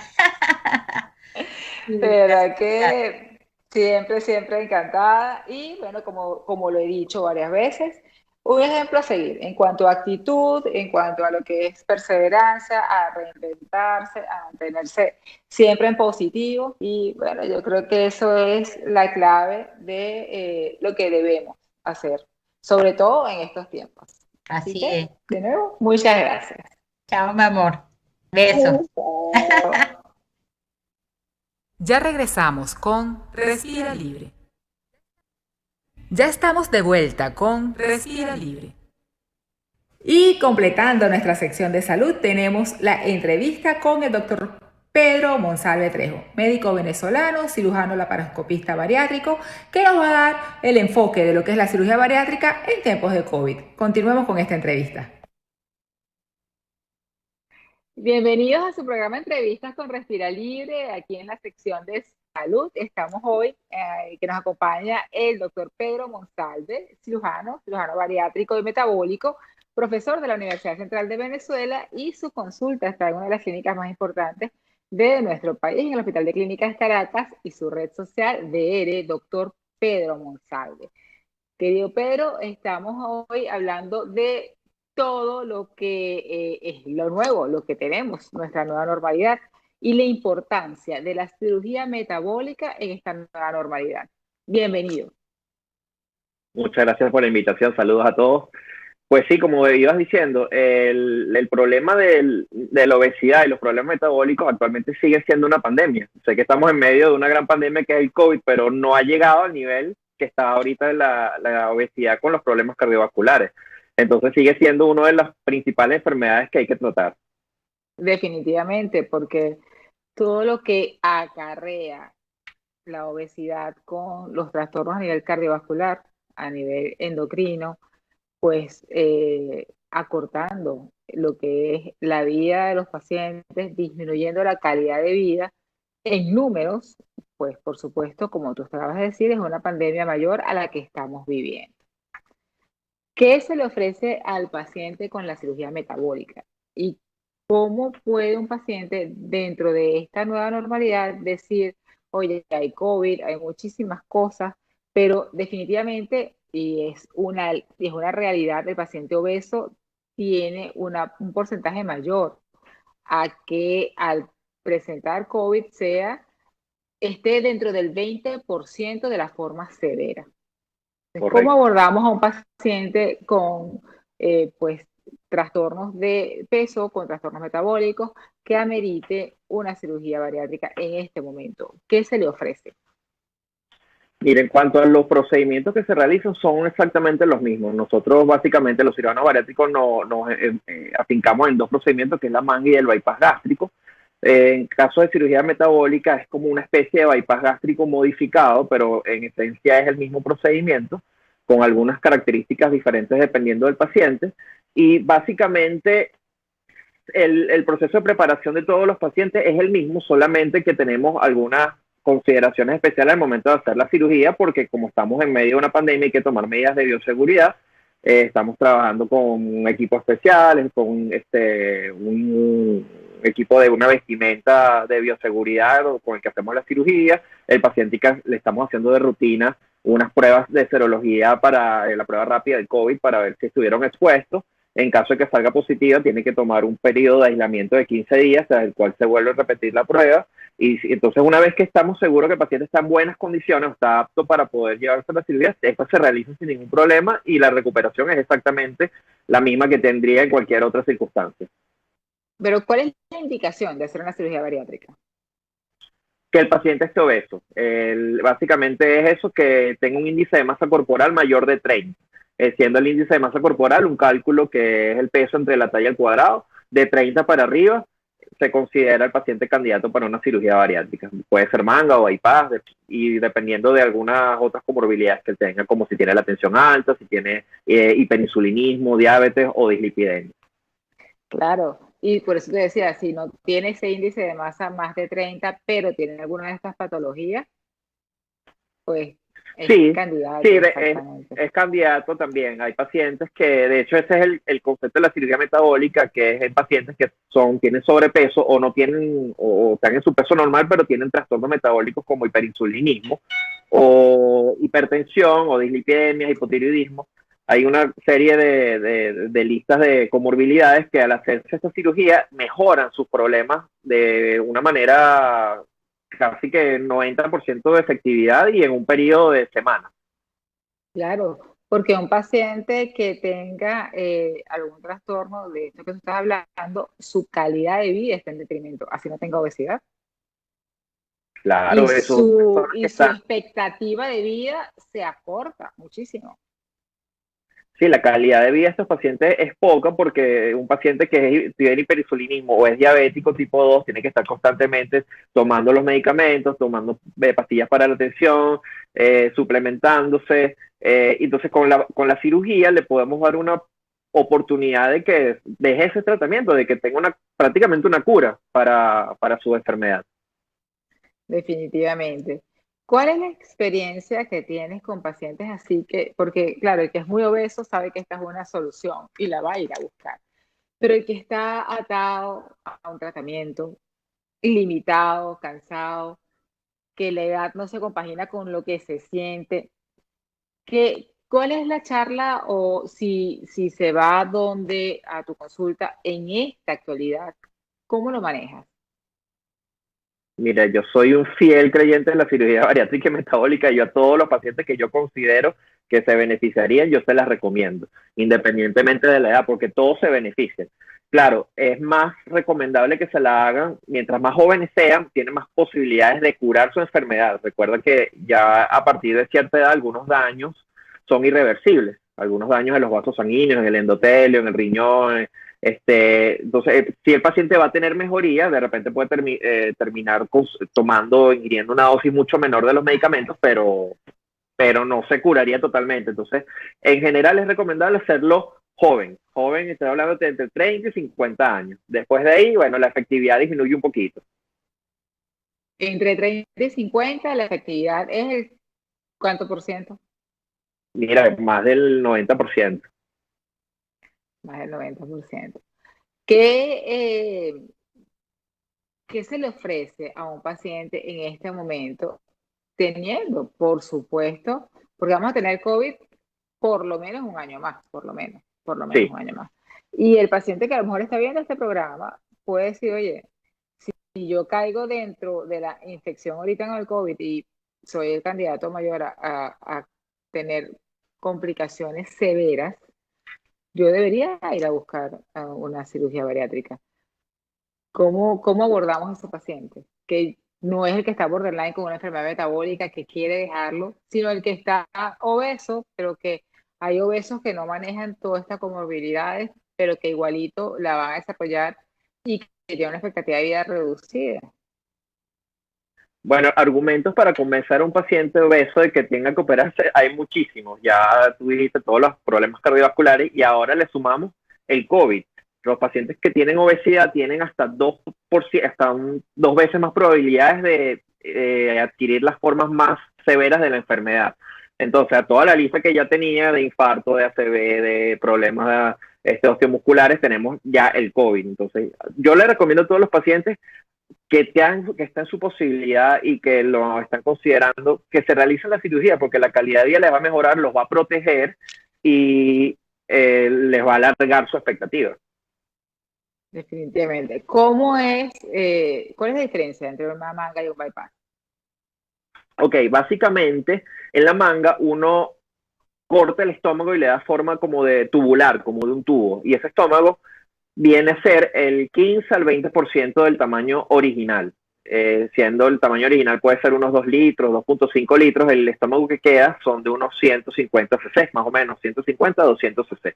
El paciente come menos, se llena muy rápido y parte de eso es lo que más influye en la pérdida de peso. Además, al eliminar parte del fundus gástrico, hay una hormona que se produce ahí que se llama grelina, que estimula el apetito a nivel central, y los pacientes te refieren que no tienen apetito, que les disminuye las ansias. Y en el bypass, sí. Y en el bypass, grelina. Sí, la grelina. Y en el bypass se divide el estómago en dos partes y queda una parte pequeña funcional que tiene un volumen de unos 60-80 cc, y eso se le hace una unión o un empate con el intestino. Entonces la comida pasa directamente del pequeño estómago al intestino y se salta o se bypassea parte del tracto gastrointestinal, de ahí viene el nombre. Entonces tiene un efecto restrictivo también porque los pacientes se llenan mucho más rápido, tienen un estómago pequeño, pero tiene una parte malabsortiva también que viene dada por el manejo del intestino. Ese malabsortivo, para los que nos están viendo que no son médicos, ¿qué significa? Malabsortivo quiere decir que hay partes del intestino que no van a absorber los nutrientes, que son como, no, por decirlo de una manera, como espacios muertos. Entonces, como no se absorben los nutrientes allí, la longitud total de intestino que funciona es mucho menor, entonces parte de lo que se alimenta va a salir no procesado, no digerido, no absorbido, y entonces el paciente pierde un poco más de peso que con la manga. Definitivamente es una solución. Bueno, la diferencia entre lo definitivo de una manga y un bypass. Los dos yo los considero procedimientos definitivos, porque en la manga el estómago se estirpa y se reseca, y eso es irreversible. Y en el bypass, aunque en teoría el bypass puede ser revertido, es muy pocas veces, es una situación muy extraordinaria donde uno ve una reversión de un bypass. Entonces, yo diría que son procedimientos definitivos ambos. Definitivos ambos. Y en cuanto si el paciente tiene alguna otra patología, si sufre de enfermedad de reflujo gastroesofágico, alguna otra enfermedad importante a nivel de gastroenterología que afecte, pues, donde se está haciendo la cirugía, ¿qué se le recomienda? Ok, bueno, las principales patologías gástricas que están en nuestro paciente son, uno es la gastritis, que yo digo que todos los pacientes en Venezuela tienen gastritis, es algo ya normal. Bueno. Eso nosotros la tratamos previo a la cirugía, generalmente sí, con 2 semanas de antibióticos, esto es por una infección por Helicobacter pylori. Otra condición que se llama hernia hiatal, que es que parte del estómago se desliza un poco hacia el tórax, entonces eso condiciona el reflujo gastroesofágico. En la cirugía bariátrica, el bypass gástrico se considera una cirugía antirreflujo. Por sus características. En el mismo momento donde se realiza el corte del estómago, como ya pasa a ser una zona de muy baja presión, no hay reflujo. Entonces el paciente sale ya sin problemas de reflujo gastroesofágico. En cambio, la manga se considera que es un procedimiento que aumenta el reflujo, porque el estómago adquiere mucha presión intragástrica y entonces devuelve mucho el contenido, sobre todo los primeros meses. Entonces, no está muy recomendado en pacientes que ya tengan diagnóstico de reflujo gastroesofágico, o de repente que tengan diagnóstico de hernia hiatal. Es debatido, hay muchos cirujanos que dicen que tienen técnicas que pueden reparar los pilares del diafragma para poder disminuir el reflujo y eso, pero en general, un paciente con reflujo se le recomienda hacer un bypass gástrico y no una manga. ¿Y qué hay de cierto de que después de un bypass o después de una manga, pues se te cae el pelo, te pones caquético, estás anémico el resto de tu vida, no tienes fuerza? Hay tantos mitos, que de esos mitos es la verdad. Sí, mira, si hay un periodo de debilidad durante sobre todo las primeras 2 semanas. Yo le digo a los pacientes que no es lo mismo, tienes un carro acostumbrado a rodarlo con un tanque lleno de gasolina y ahorita le estás dando un cuartico tanque. Entonces, más bien, esa debilidad es la que obliga al organismo a utilizar sus reservas. Las reservas que son la grasa visceral, del hígado, abdominal y los rollitos. Entonces, cuando ya el cuerpo empieza a metabolizar la grasa, ahí el paciente se empieza a sentir mejor y es donde ocurre la pérdida de peso. En cuanto al uso de las vitaminas, es verdad, como el bypass es un procedimiento mal absortivo y la manga en teoría también, o sea, tiene un componente donde disminuye la absorción de vitamina B12 y ácido fólico, entonces hay que suplementar al paciente. Eso, pero es tan simple como una cápsula de un multivitamínico diariamente todos los días. Y ahorita, bueno, hay muchas presentaciones, vienen en caramelos, vienen en gomitas masticables. Te estoy hablando de pacientes que están tomando 4 o 5 pastillas, te la cambian por un caramelo.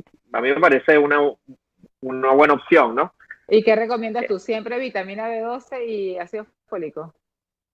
Entre otras, los suplementos, los complejos multivitamínicos traen muchas cosas, traen calcio, hierro, traen selenio, fósforo, o sea, una serie de cosas que son mucho más completas que solamente tomar ácido fólico y vitamina B12.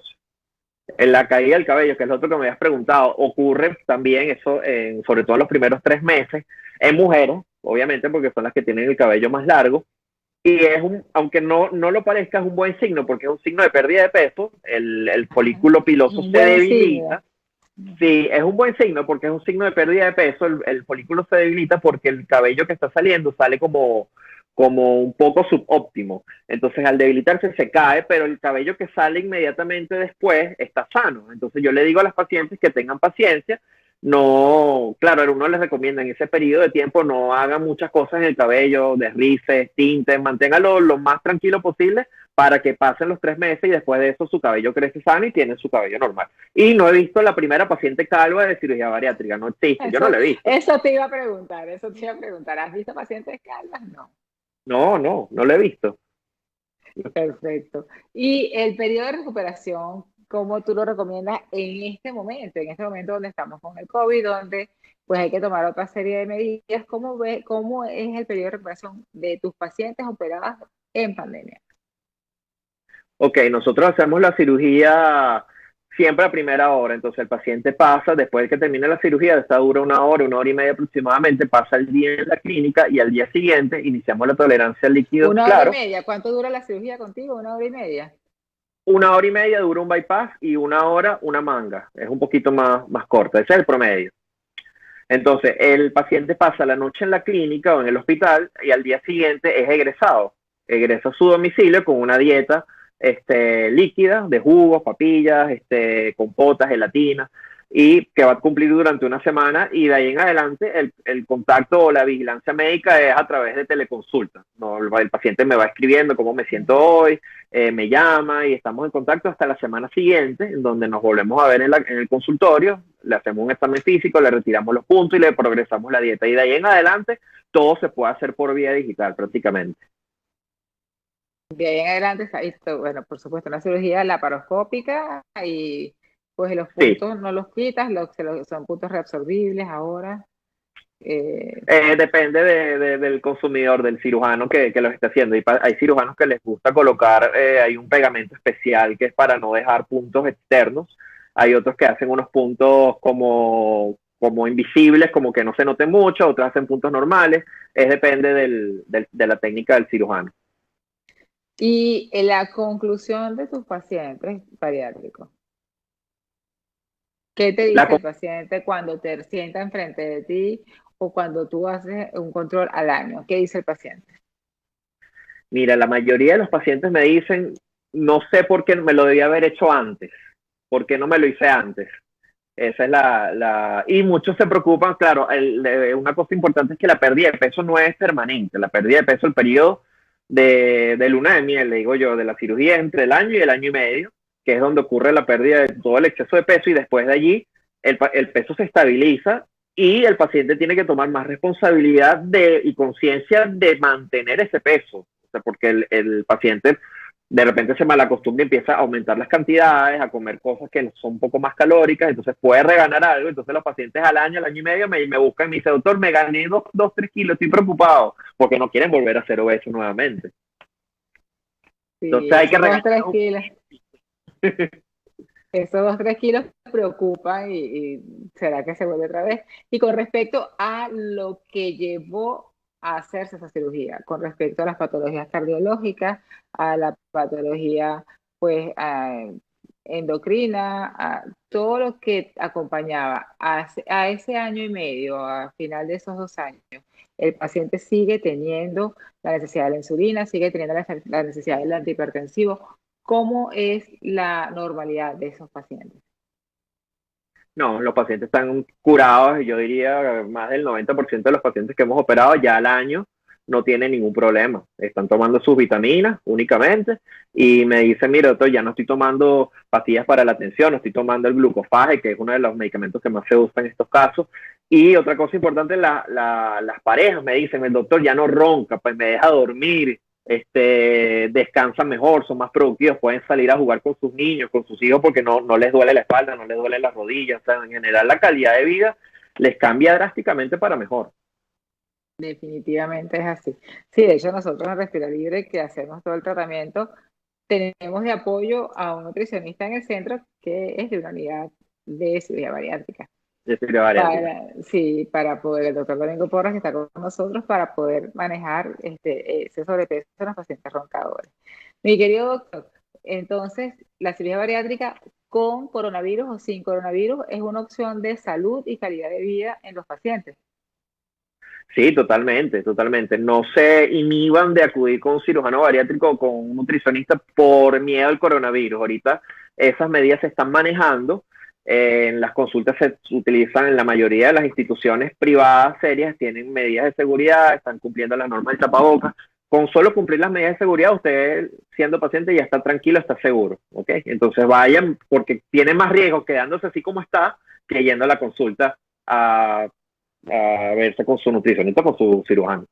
Definitivamente es así. Muchísimas gracias por esta entrevista. Entonces recordamos el sitio principal de consulta, Hospital de Clínicas Caracas, la red social @dr Dr. Pedro Monsalve, o pueden escribir cualquier eventualidad, si en su red social o nos escriben a Respira Libre y lo direccionamos, ¿verdad?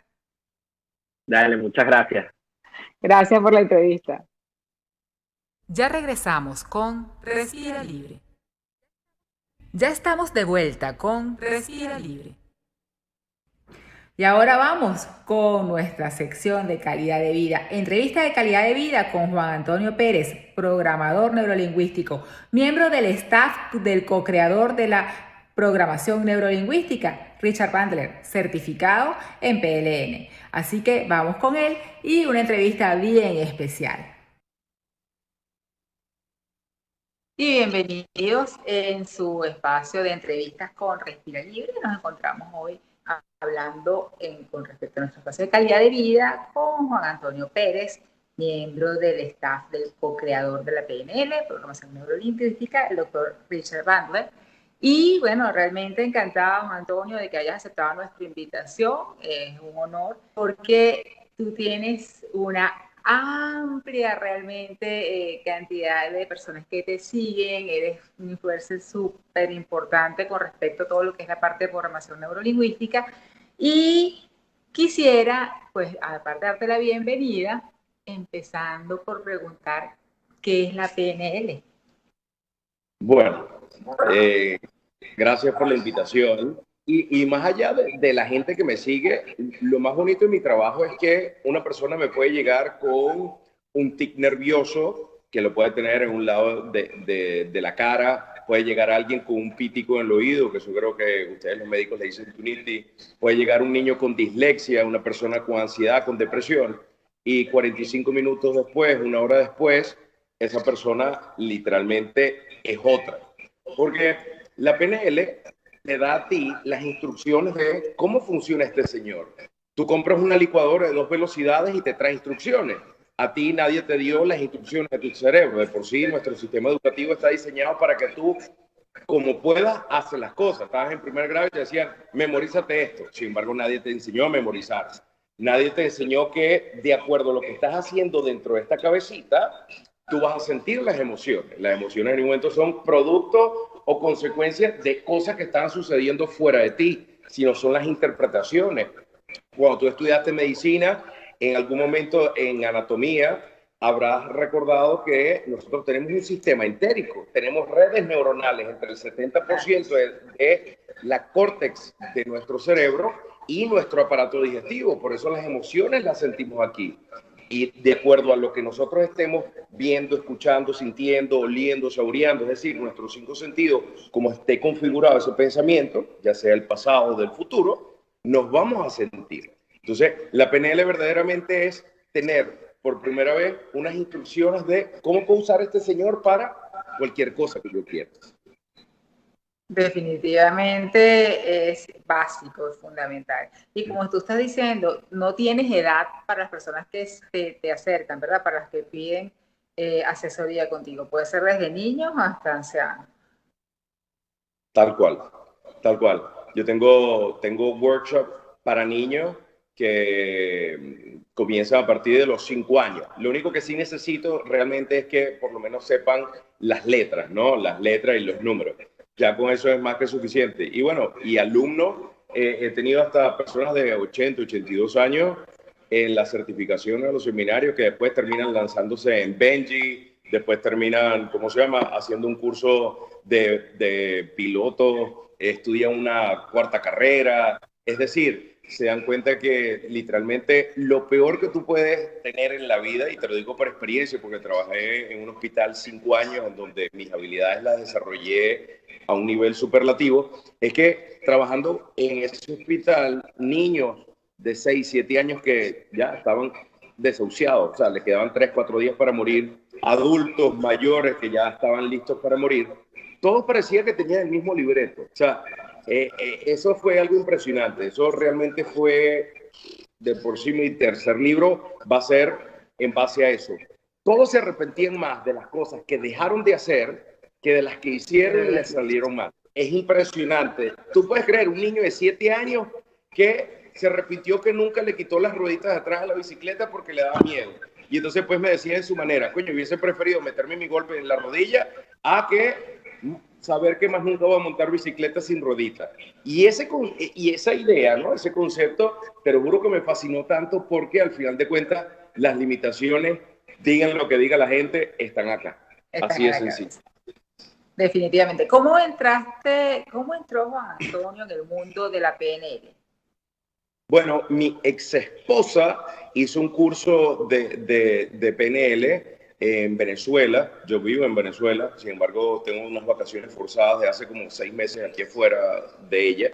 Y hizo un curso, hizo un ejercicio conmigo y hasta cierto punto me llamó mucho la atención porque el cambio fue drástico. O sea, rompió esa creencia de que para cambiar necesitas tiempo, etcétera, etcétera, ¿no? Y entonces, después cuando estaba en Londres, estaba de vacaciones, vi literalmente un autobús que pasó y tenía la cara del co-creador de la PNL y decía NLP 2-day seminar, ¿no? Un seminario de 2 días. Y dije, esto yo lo sé, o sea, esto está. Y dije, mira, el doctor Bandler. Y entonces fui para el seminario de 2 días, que fue introducción a la hipnosis, ¿no? Un seminario bien bonito. Y eso fue hace como 9 años, ya casi 10 años. ¿Qué hacías tú cuando pasó eso? ¿Qué estabas haciendo tú en ese momento? Tenía una empresa que hacía en Venezuela un equipo médico pequeño que incineraba las agujas. O sea, que las agujas, por los temas de bioseguridad, el reencapsularlas, es súper fastidioso. Entonces diseñé un aparato más chiquito que una caja de zapatos que tenía un agujero súper pequeño adentro que tenía 2 piezas y apenas entraba la aguja, hacía contacto y la pulverizaba. Terminé vendiendo todo y bueno, dedicado a esto. ¿Y el primer libro? Cuéntame, ¿el primer libro de qué se trató?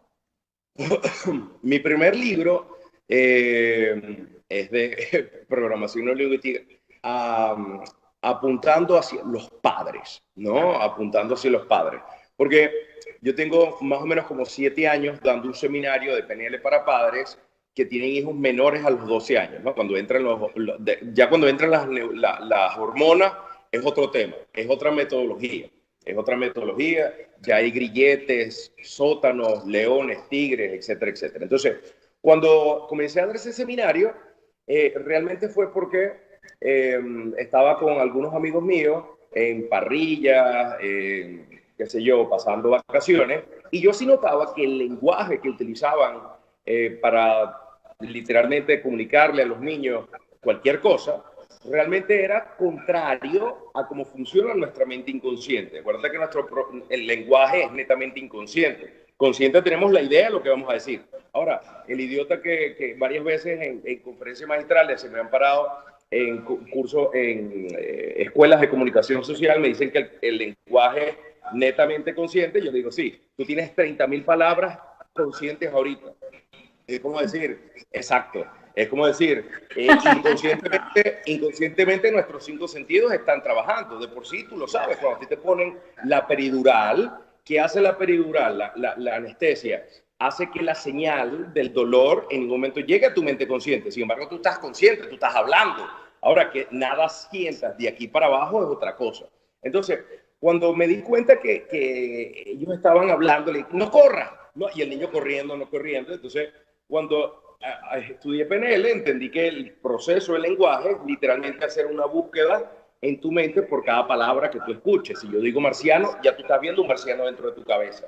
Tenga o no lógica. Si digo Scooby-Doo, lo estás viendo, ¿no? O estás escuchando la canción esa de porquería que salió hace poco. Entonces, cuando tú te das cuenta que el lenguaje que los padres normalmente le dicen al niño es contrario a lo que tú quieres que ellos hagan. Y nada tiene que ver con psicología negativa, ni positiva, ni nada. Si yo te digo a ti, no quiero que sientas la pollina en tu frente, a pesar de que la estabas sintiendo, ahora estás llevando tu enfoque para allá, tu nivel de conciencia. Entonces, cuando le dije al papá, en vez de decirle no corra, dile exactamente lo que quieres que haga. Bueno, es que le estoy diciendo que no corra. No, le estás metiendo en la cabeza el verbo correr. Y yo, para entender correr, tengo que hacer una búsqueda transderivacional. Y acuérdate, esto nada tiene que ver con la lógica. Esto nada tiene que ver con el lenguaje de castellano o español que estudiaste en el colegio. Si yo te digo salta, tú ves saltar. Y si te digo no saltes, igualito estás viendo no saltar. Claro. Si te has montado en el metro, ¿verdad? Y te digo a ti, no pises la raya amarilla. ¿Qué viste tú dentro de tu cabeza? ¿Tu pie o el de otra persona pisando la raya? Porque claro, es así. Para poder interpretar el lenguaje, tú tienes literalmente que ver, escuchar, sentir cada palabra que estás diciendo. Entonces, a partir de ahí dije, bueno, voy a hacer un seminario súper pequeño de 2 horas para enseñar a los padres un lenguaje asertivo.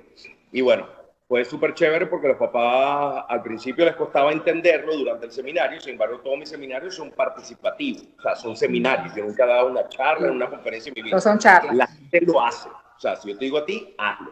Como que, sí, que vas tú para una práctica y te enseñan a suturar y tú, sí, ya entendí. No, entendí, no. Agarra el Calgut, 1, 0, 0, 0, 0, y empieza y prueba, porque esa es la única manera de cómo realmente aprendamos. Entender es esto. Aprender es a través de la experiencia. Entonces, bueno, me daba risa porque después de los seminarios me llamaban y me decían, coño, chamo, estoy asustado. ¿Yo qué pasó? Coño, chamo me está haciendo demasiado caso. Es más, tengo miedo que en cualquier momento se trepe por la pared o tuerza el cuello como Linda Blair en El Exorcista. Y le decía, no, lo único es que ahora estás utilizando el lenguaje de una manera asertiva que aquí funciona el entenderlo. Y entonces después empecé a integrarle a ese seminario que comenzó siendo de 2 horas práctico. Empecé a integrarle otras cosas hasta que después tuve un seminario de 8 horas.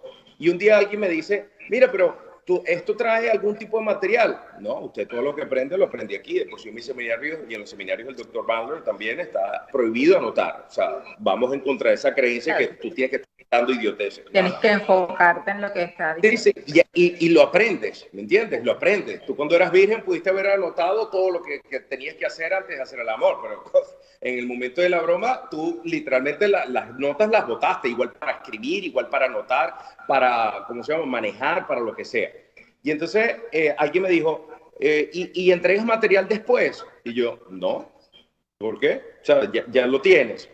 Y entonces después la señora me dijo, ay, a mí me encantaría tenerlo para que mi hermana haga el seminario. Y yo, si tu hermana quiere hacer el seminario, que venga. No, lo que pasa es que ella está fuera. Y yo, bueno, voy a hacer una especie de manual. Y en 5 días hice el manual que terminó siendo el libro. Y bueno, realmente es súper chévere porque, como te digo, es una receta de cocina el libro. ¿Me explico? En un momento es algo en donde tú dices, corazón, ay, no, qué interesante. No, literalmente es mira a tu hijo, pon la rodilla y te pones a la altura de él, mírale los ojos, recuerda cómo le vas a decir la frase de una manera asertiva y ahora observa los resultados.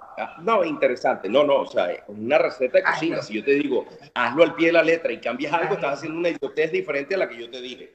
Y entonces, después que hice el libro, yo dije, oye, realmente es súper chévere y bueno, ese fue el primero, ¿no? Ese fue el primero.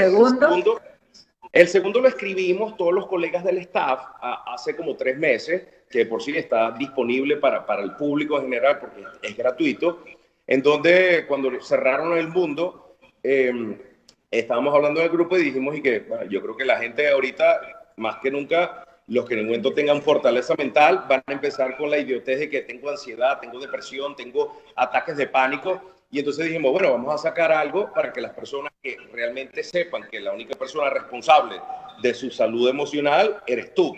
Ahora, si tú todavía estás creyendo que se tienen que alinear los planetas, que Dios te va a bajar y decir algo, ahí yo creo que estamos mal, ¿no? Yo creo que Dios te dio un cerebro, te dio un cuerpo y te dijo, tienes un cerebro, utilízalo. Hay personas que tienen menos inteligencia que tú, entiéndase inteligencia como lo quieras medir, y tienen una vida mucho más completa, mucho más felices, económicamente han logrado cosas inimaginables y tú, si estás esperando todavía que las cosas se den, creo que te vas a morir allí.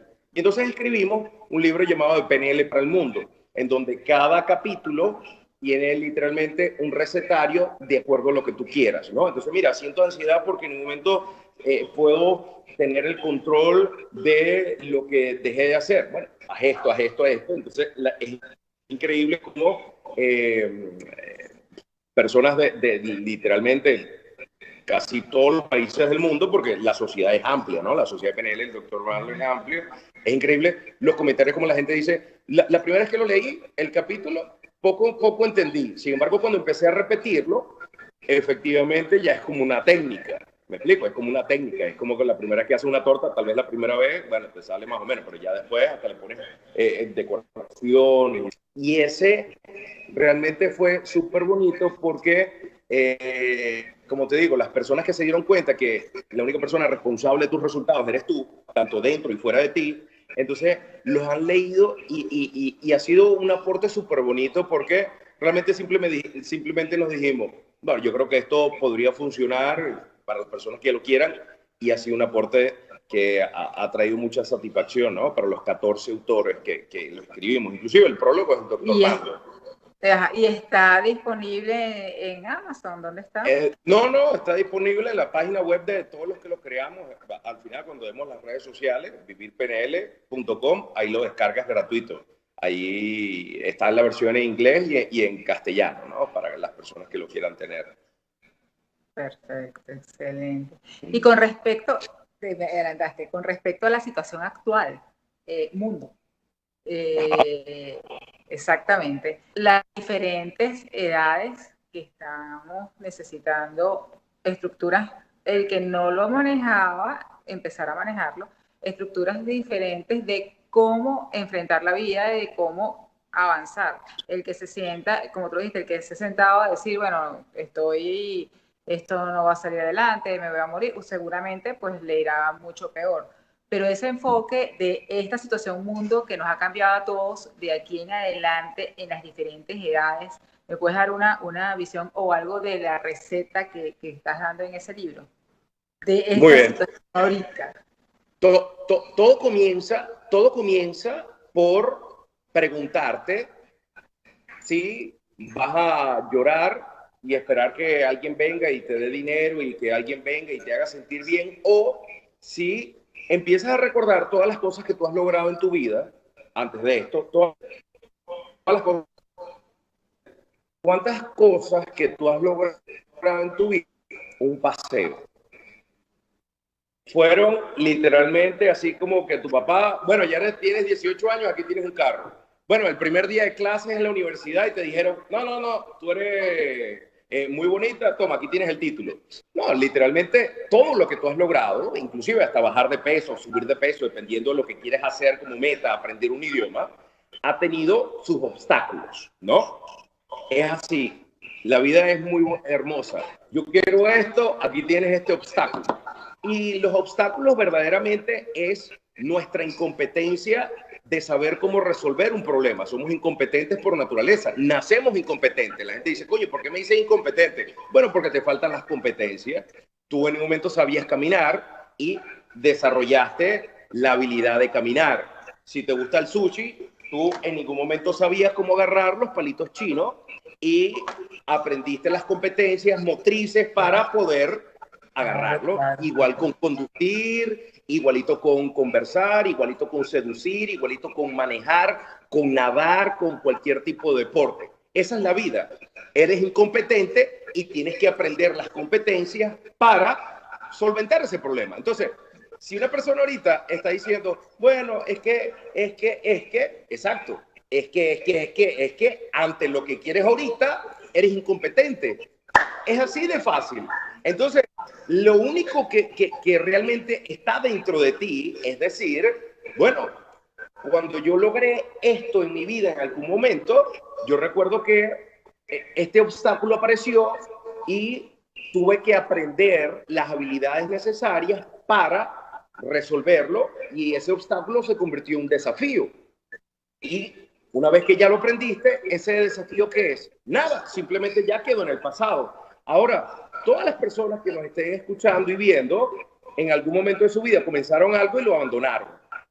Y te voy a decir algo, y te lo digo con toda la responsabilidad del mundo, también consiguieron obstáculos. Lo que pasa es que esos obstáculos, por X, Y o Z, lo convirtieron en excusa. Punto. El que me quiera decir lo contrario, que vaya a Marte, ¿verdad? Y que discuta con marcianos las diferentes cosas de la vida. Entonces, en este momento tienes obstáculos. Ahora, ¿lo vas a transformar en excusas o te vas a volver una persona lo suficientemente inteligente para decir, wow, ahora, ¿cómo hago yo para superar este desafío? ¿Qué tengo que aprender? ¿De quién tengo que aprender? ¿A quién modelo? ¿Tengo que contratar a alguien? Es decir, una vez que ya resuelvas cómo solventar esto, ya pasó. Claro. ¿Entiendes? Ya pasó. La vida es extremadamente fácil, créeme. O sea, desde esa perspectiva, tú tienes desafíos. Cuando tú estabas estudiando medicina, ¿cuál fue la materia que para ti fue el mayor obstáculo? En donde tú dijiste, ¡oh!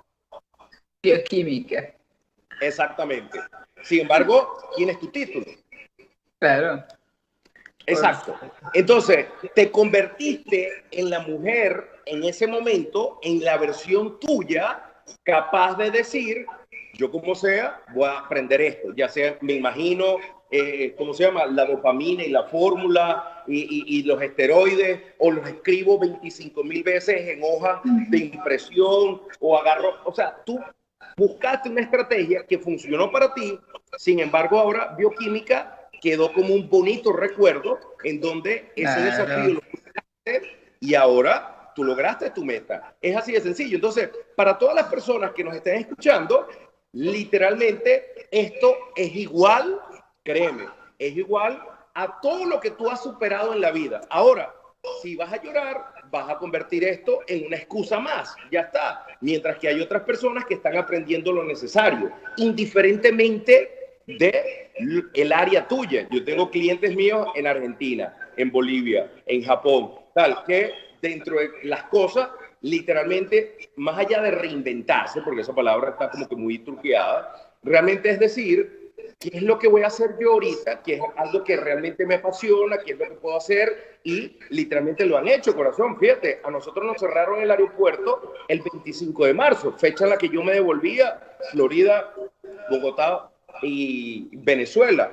Y en ese momento, Ismael Cala es alumno de nosotros, ¿ok? Es alumno de nosotros, y él me hizo una pregunta. Él se certificó con nosotros en octubre del año pasado en Londres, hace 2 años. Y él me dijo, mira, ¿cuál es tu mensaje para el mundo? Bueno, si tú querías tener un mejor cuerpo, un poquito más saludable, ¿no? Ya sea por hacer más ejercicio o saludable por dentro, a cuando te hacen la hematología completa, ¿no? Perdón. Tienes varios libros por leer, ¿no? Tienes varios libros por leer. O querías mejorar un hobby que tienes dentro de tu casa, una guitarra, un curso de inglés, qué sé yo. Y hoy, en la fecha en la que estamos, ¿verdad? Eso todavía sigue igual. Tu problema nunca fue de tiempo. Tienes un problema terrible y estúpido de disciplina. Y la disciplina es preguntarse cuál es la meta que tú quieres, qué es lo que te provoca ahorita, y si lo que te provoca ahorita en ningún momento está alineado con tu meta, entonces ahí es cuando hay responsabilidad de su vida, es decir, a pesar de que esto me provoca, voy a hacer esto que me va a sumar a la versión mía, la del futuro. Porque yo te voy a decir algo, corazón, te puedo apostar este dedo, que es mi dedo basquetero, ¿verdad? La cápsula se me inflamó como 25 veces y se me sigue inflamando de los golpes, ¿no? Y el 31 de diciembre va a llegar. El 31 de diciembre va a llegar. Todas las personas con las que he conversado en vivo o aquí por las redes sociales, siempre le digo algo. El 31 de diciembre va a llegar y tú vas a ver para atrás.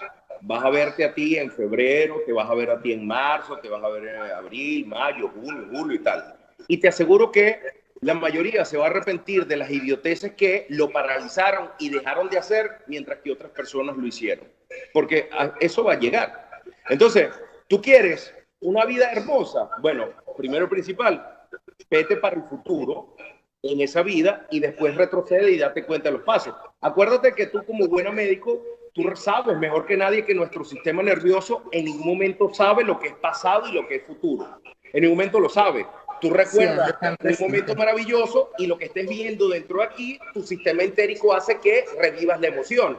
Si tú te vas para el futuro y estás imaginando un mundo maravilloso con tus metas, tú lo vas a hacer. Ahora, cuando utilizas tu imaginación para pensar pura idioteces, ¿cómo es que le llaman eso? Ah, sí, ansiedad. Tienes el mismo poder de crear tu futuro en donde sabes las cosas que tienes que hacer para lograrlo. Imaginación, visualizar. Imaginas que te vas a morir, que te van a atropellar. Ansiedad. Por el contrario, puedes recordar momentos maravillosos. Ay, recordar es vivir dos veces. ¿Recuerdas idioteces estúpidas que te pasaron en el pasado? Oh, estoy deprimido. Es increíble. Nuestro cerebro funciona perfecto. Eres tú el que, si en un momento lo sabes operar, eres víctima de él. Definitivamente excelente. La programación neurolingüística nos hace seguir adelante con el rumbo que queremos. Yo creo que vamos a buscar, ahí vamos a poner las redes sociales. ¿Me recuerdan las redes sociales? Vivir PNL. Literalmente en todo. Vivirpnl.com y ahí vamos a conseguir el libro de PNL para el mundo, ¿verdad? Sí, descargar gratis. Y está gratis. Y ahí también está la información de los seminarios, de todas las actividades que realiza. Inclusive, fíjate que también hice, porque nosotros cuando trabajamos la PNL, la gente cree que hipnosis es una estupidez, que antes salía un tipo llamado Tuzán, que vas a salir en pantaleta y sostén cacareando por la calle. Eso es un show, eso es mentira. La hipnosis realmente es un estado alterno de la conciencia. Tú estás manejando, estás en el semáforo y estás de primero y de repente estás pensando, tengo que apagar la luz, tengo que buscar la cosa en la tintorería. ¡Pap, pap! 4 corretazos y a pesar de que tienes los ojos abiertos, estabas más dentro de tu cabeza que fuera percibiendo los estímulos que están fuera de tu cabeza. Y eso verdaderamente es estar en trance, cuando todos tus 5 sentidos prácticamente están enfocados en una sola cosa. Entonces, cuando salió esto también, que nos cerraron los aeropuertos, yo tengo mi estudio portátil y dije, bueno, le voy a hacer un regalo a las mujeres y van más de 6,000 descargas. Le hice un audio hipnótico de lifting. ¿Sabes que uno de los efectos secundarios cuando estás en trance, los músculos de la cara se relajan y vuelves a ser simétrica? Bueno, tú lo sabes. Uno de los conceptos de la belleza es la simetría, sobre todo cuando hacen las mediciones, ¿verdad? Y ese también está disponible, gratuito. La gente inclusive hasta manda las fotos de antes y después y tal. Eso sí, simplemente hay que seguir las instrucciones porque es un regalo súper bonito que funciona como la PNL. Los efectos son así. En el momento que, no, bueno, tienes que aprender a soltar, a vibrar. Nada. A mí me da un niño con dislexia, en una hora después está escribiendo bien. A mí me llega una persona con depresión, 45 minutos después está echando chistes. Porque realmente cambiamos lo que inconscientemente estaba haciendo acá. Lo que pasa es que, claro, tú nada más sientes lo que sucede. En ningún momento estás claro de eso. ¿Me explico? En ningún momento estás viviendo lo que verdaderamente sucede. Entonces, si yo te digo a ti, dime uno de los momentos más hermosos sin decirme que hayas vivido en tu vida. Lo tienes. Uno de los momentos más hermosos de tu vida. ¿Lo tienes? Ok. ¿Es una foto o una película lo que estás viendo dentro de tu mente? Ese momento. Es una película. Ok, tiene movimiento, ¿cierto? Ok. ¿Y tiene sonido? Tiene sonido. Ok. Pon la película ahora 4K. Ponla más grande y súbele el volumen. Ajá. Mírate la cara. Sí. Exactamente. Ahora, Exacto. piensa en algo que eres fanática de Harry Potter. Un poquito, no. Sí, un poquito. Sí, sí. Ok, perfecto. Entonces, fíjate bien. Imagínate que tú estás viendo tu teléfono y ves una foto, una película que sea un poco desagradable para ti. ¿Qué haces tú con eso? Bueno, si fuera yo, se lo envío a alguien para joderlo, ¿no? Pero, ¿tú qué haces? Lo borras normalmente, ¿cierto? Sí, lo paso. Uh-huh. Ok. Piensa en algo que tal vez te pudo haber pasado hace 6 meses, hace 2 años, 3 años, que tú cuando lo recuerdes dices, coño, ¿cómo es posible que eso todavía me haga sentir mal? ¿Lo tienes? Algo que puede ser trivial. X. ¿Lo tienes? No? Ok, muy bien. Y ahora hacen cosas conmigo, entonces vamos a hacer algo para que todo el mundo lo haga contigo. Cierra los ojos y agarra esa imagen y ponla en ese televisor. Cierra los ojos y ponla en ese televisor culón que tenía la abuela de nosotros en blanco y negro que cambiaban los canales así, crac, crac, crac, crac, a 2 metros de tu casa. Uh-huh. Y ahora en blanco y negro esa imagen borrosa, opaca y difusa. Uh-huh. Y a subir la imagen, ¿te recuerdas? Que hacía así. Okay. Sí. Cierra los ojos y mira ese televisor en blanco y negro y deja que esas rayas empiecen a ir cada vez más rápido.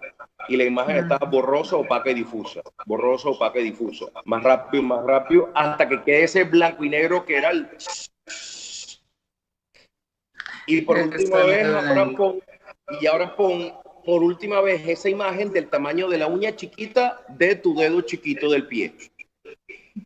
En blanco y negro. Borroso, chiquito. Y ahora titila. Blanco, negro, blanco, negro, blanco, negro, blanco, negro, blanco, negro, blanco, negro, blanco, negro, blanco, negro. Y mira un punto en la distancia. Uh-huh. ¿Tú almorzaste hoy? ¿Tú comiste hoy? Sí. ¿Qué comiste? Carne. Ok. Piensa en el recuerdo ese. Ajá. ¿Se siente igual o diferente? Exacto, ya tu microexpresión lo dice. Estás como que buscándolo, ¿cierto? Bueno, sí. Eso es algo que en algún momento las personas dicen, no, que eso es que sueltas. No, eso tiene un nombre técnico súper sencillo que estoy seguro que más de una persona lo habrá escuchado hablar. Eso se llama pensar con propósito. Y esto es una súper sencilla demostración de que las instrucciones de nuestro cerebro hasta cierto punto están y las desarrolló Bandler y Grinder hace 50 años. Excelente. Juan Antonio, encantada de verdad de haberte tenido, una entrevista maravillosa y que bueno, definitivamente PNL creo que es la herramienta actual para enfocarse y seguir adelante. Definitivamente creo que tiene que ser así. Vamos a estar en contacto, vamos a estar pendientes de poder contactarnos nuevamente para poder ampliar un poco más esta y seguir aquí, que me sigas haciendo ejemplos que me encantan, me encantaron. Son recetas, son recetas. Estas recetas pequeñas, ya voy a hacerme fan de tu página y bueno, encantada de verdad de que hayas podido estar con nosotros en Respira Libre. Millón. Gracias a ti, éxitos. De verdad, gracias. Ya regresamos con Respira Libre. Ya estamos de vuelta con Respira Libre. Continuamos ahora con nuestra sección 2.0 y el doctor Eliezer Melián, que nos habla de todo lo que es la parte de novedad, innovación, informática en medicina. Buenos días, mi nombre es Eliezer Melián y estamos por Medicina 2.0 en TNO Radio Digital, su espacio Respira Libre, hablando como siempre de tecnología, avances e innovación en el área de la medicina. Hoy vamos a tocar un tema inherente a lo que es educación y formación médica, algo que puede ser visto desde el punto de vista docente, pero también desde un punto de vista como una estrategia o una alternativa económica en estos tiempos de cuarentena. Y es cómo convertir mi proyecto educativo en un proyecto virtual. Nuestro grupo, y me refiero a nuestro grupo, un conjunto de especialistas dedicados al área de reproducción, que nos hemos especializado en el manejo del factor masculino, llámese el varón infértil. Ya hace algunos años empezamos con una oferta formativa que llamamos androfertilidad. Y hemos venido madurando gracias al estudio, a la investigación, a la experiencia, a acertar, a errar, en un conjunto de técnicas que nos han convertido en pioneros en lo que es formación docente en el área de andrología reproductiva, las cuales quisiera compartir con ustedes el día de hoy. Primero, cuando quiero iniciar un proyecto educativo debo plantearme qué quiero enseñar. Después de tenerlo claro, saber a quién quiero enseñar, si hay un mercado para ese proyecto educativo, porque aunque es docencia, la docencia la estamos viendo, también tiene un mercado, tiene alguien que debe estar interesado, tiene que haber alguien capaz de consumir lo que nosotros queremos ofrecer. Conociendo el mercado, sabiendo cuál es nuestro producto, estructuramos nuestro programa, buscamos a los colaboradores, llámese docentes o investigadores que participarán en nuestro proyecto, y luego debemos tener algunas consideraciones que involucran la didáctica. No es lo mismo enseñar a distancia que enseñar a presencial. Particularmente pienso que la educación a distancia tiene muchísimas ventajas con respecto a la educación presencial. Primero, con el diseño de aprendizaje universal que nos obliga a presentar el contenido en varios formatos, llámese PowerPoints, PDFs, videos, sí, el mismo contenido, para que las personas tengan diferentes medios de acceder a esa información. ¿Ok? La posibilidad de que toda la información esté previamente colocada en una plataforma o un sitio web permite al alumno organizar su tiempo, verla cuantas veces necesite, revisar el material y posteriormente acceder a tutorías. ¿Ok? Entonces lo primero que debemos es eso, estructurar bien el tema, ver qué recursos vamos a utilizar, cómo los vamos a presentar, ver las herramientas tecnológicas que no son más que eso, son herramientas, por lo tanto su resultado final depende primordialmente del que las emplea, y tenemos muchísimas gratuitas para generar, por ejemplo, una plataforma virtual, lo que se llama un entorno virtual de aprendizaje. Tenemos Moodle Clouds, que nos da una página gratuita con la cual podemos hacer un curso de 50 usuarios, que es un número bastante alto para una persona que está empezando en la educación a distancia. Generalmente recomendamos empezar con cursos entre 20 a 30 personas. Después, para la parte de los videos, el mismo PowerPoint nos permite grabarlos. Podemos montarlos en YouTube como videos privados y compartir los enlaces dentro de nuestra plataforma. Tenemos el Acrobat, que permite editar PDFs, o podemos hacerlo en Word y hacer los PDFs con respecto al contenido que va en texto. Tenemos herramientas para hacer juegos, que es lo que se llama gamificación.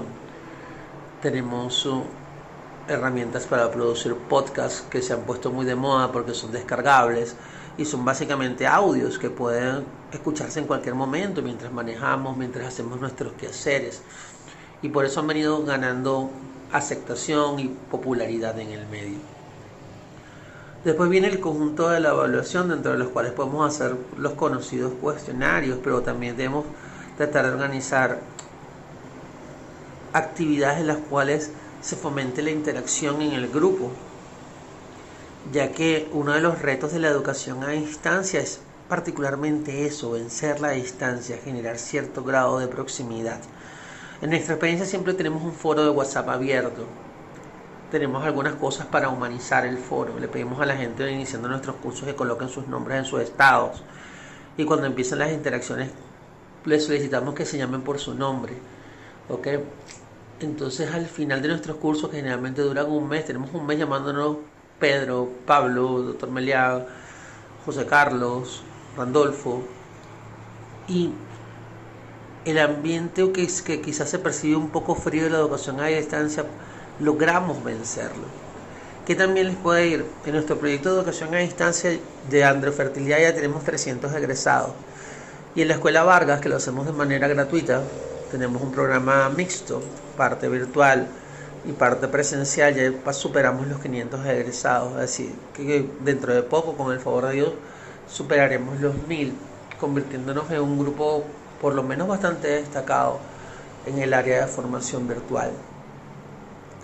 Esta es una buena alternativa, una excelente herramienta en estos tiempos de cuarentena para seguirse formando, para tener un proyecto económico alterno y en general para fomentar esa globalización del conocimiento por la que tanto abogamos. Sin más que desearles el mejor de los días, me despido de ustedes atentamente. Eliezer Melián. Pueden conseguirme en mis redes como Androfertilidad por Instagram, YouTube, Facebook, y mi sitio web es www.androfertilidad.com. Que tengan el mejor de los días. Esto fue Medicina 2.0 por Respira Libre en TNO Radio Digital. Ya regresamos con Respira Libre. Ya estamos de vuelta con Respira Libre. Y continuamos con nuestro Respira News. Tenemos a un querido amigo, el doctor Dagoberto Bermúdez, otorrinolaringólogo venezolano que se encuentra actualmente en Tabuk, Arabia Saudita, y nos va a hacer él mismo la presentación de un libro digital que se acaba de lanzar, El niño que no habla, una obra de su querido padre, el fallecido doctor Dagoberto Bermúdez, otorrinolaringólogo, fundador de la foniatría en Venezuela, y que nuestro querido amigo Dagoberto va a hacer él mismo la presentación. Así que lo tenemos a él. Respira News. Buenas noches, amigos del programa Respira Libre con la doctora Sayixa Marina. La colega Sayixa, excelente profesional, amiga de trayectoria internacional, quien me invitó para dar estas pequeñas palabras acerca del libro en su segunda edición de mi querido padre, doctor Dagoberto Enrique Bermúdez, otorrinolaringólogo y foniatra, el cual para nosotros es un honor y es un placer poder comentar acerca del libro en su segunda edición, adquirible en Amazon a través de Kindle Books, ¿ok? Por lo cual hacemos llegar esta información a todo el público latinoamericano, puesto que esto es un programa que se escucha a nivel latinoamericano con un gran rating. Bueno, la idea de esto es explicar rápidamente qué significa El niño que no habla. Es un libro que nos permite conocer por qué el niño se comunica y la necesidad de comunicarse, puesto que el no hablar significa vivir aislado y no poder integrarse a la sociedad. En este libro se exponen diferentes experiencias personales acumuladas a través de los años de la práctica profesional en la foniatría y en la otorrinolaringología. Desde el manejo y el abordaje del otorrino, ya que la foniatría es la suma del punto de vista científico, RL, neurología y psicología. Y la importancia oportuna, temprana de este abordaje a la edad de la niñez, ya que toca el niño que no habla, la metodología aplicada al tratamiento en algunos trastornos del lenguaje oral. Mi padre, el doctor Dagoberto Bermúdez, fue el primer foniatra que llegó a nuestra ciudad, nuestro querido estado Zulia, y el segundo a nivel de Venezuela. Desafortunadamente, papá falleció hace el mes de julio. Sin embargo, dejó un legado de 4 libros científicos y un libro común, un libro específicamente para la sociedad de bienestar común.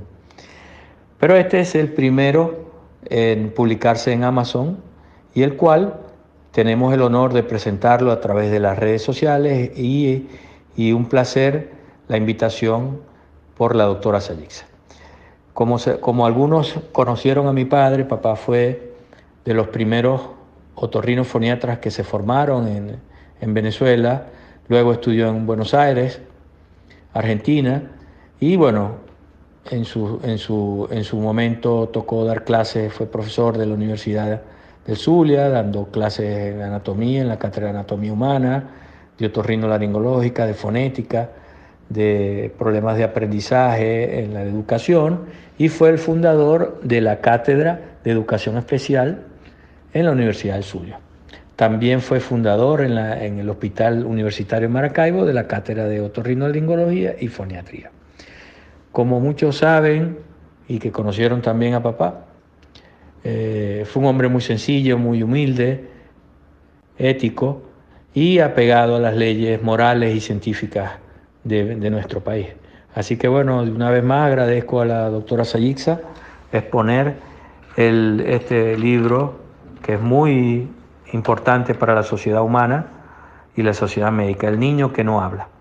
Este libro, está disponible en la versión Kindle digital del idioma español a través de Amazon.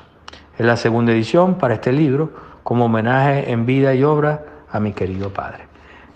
Quien les habla es el doctor Dagoberto Bermúdez, hijo, también otorrinolaringólogo de Venezuela, que bueno, actualmente me encuentro fuera del país ejerciendo nuestra especialidad, pero gustosamente les habla a través de este canal Respira Libre de la doctora Sayixa Marín.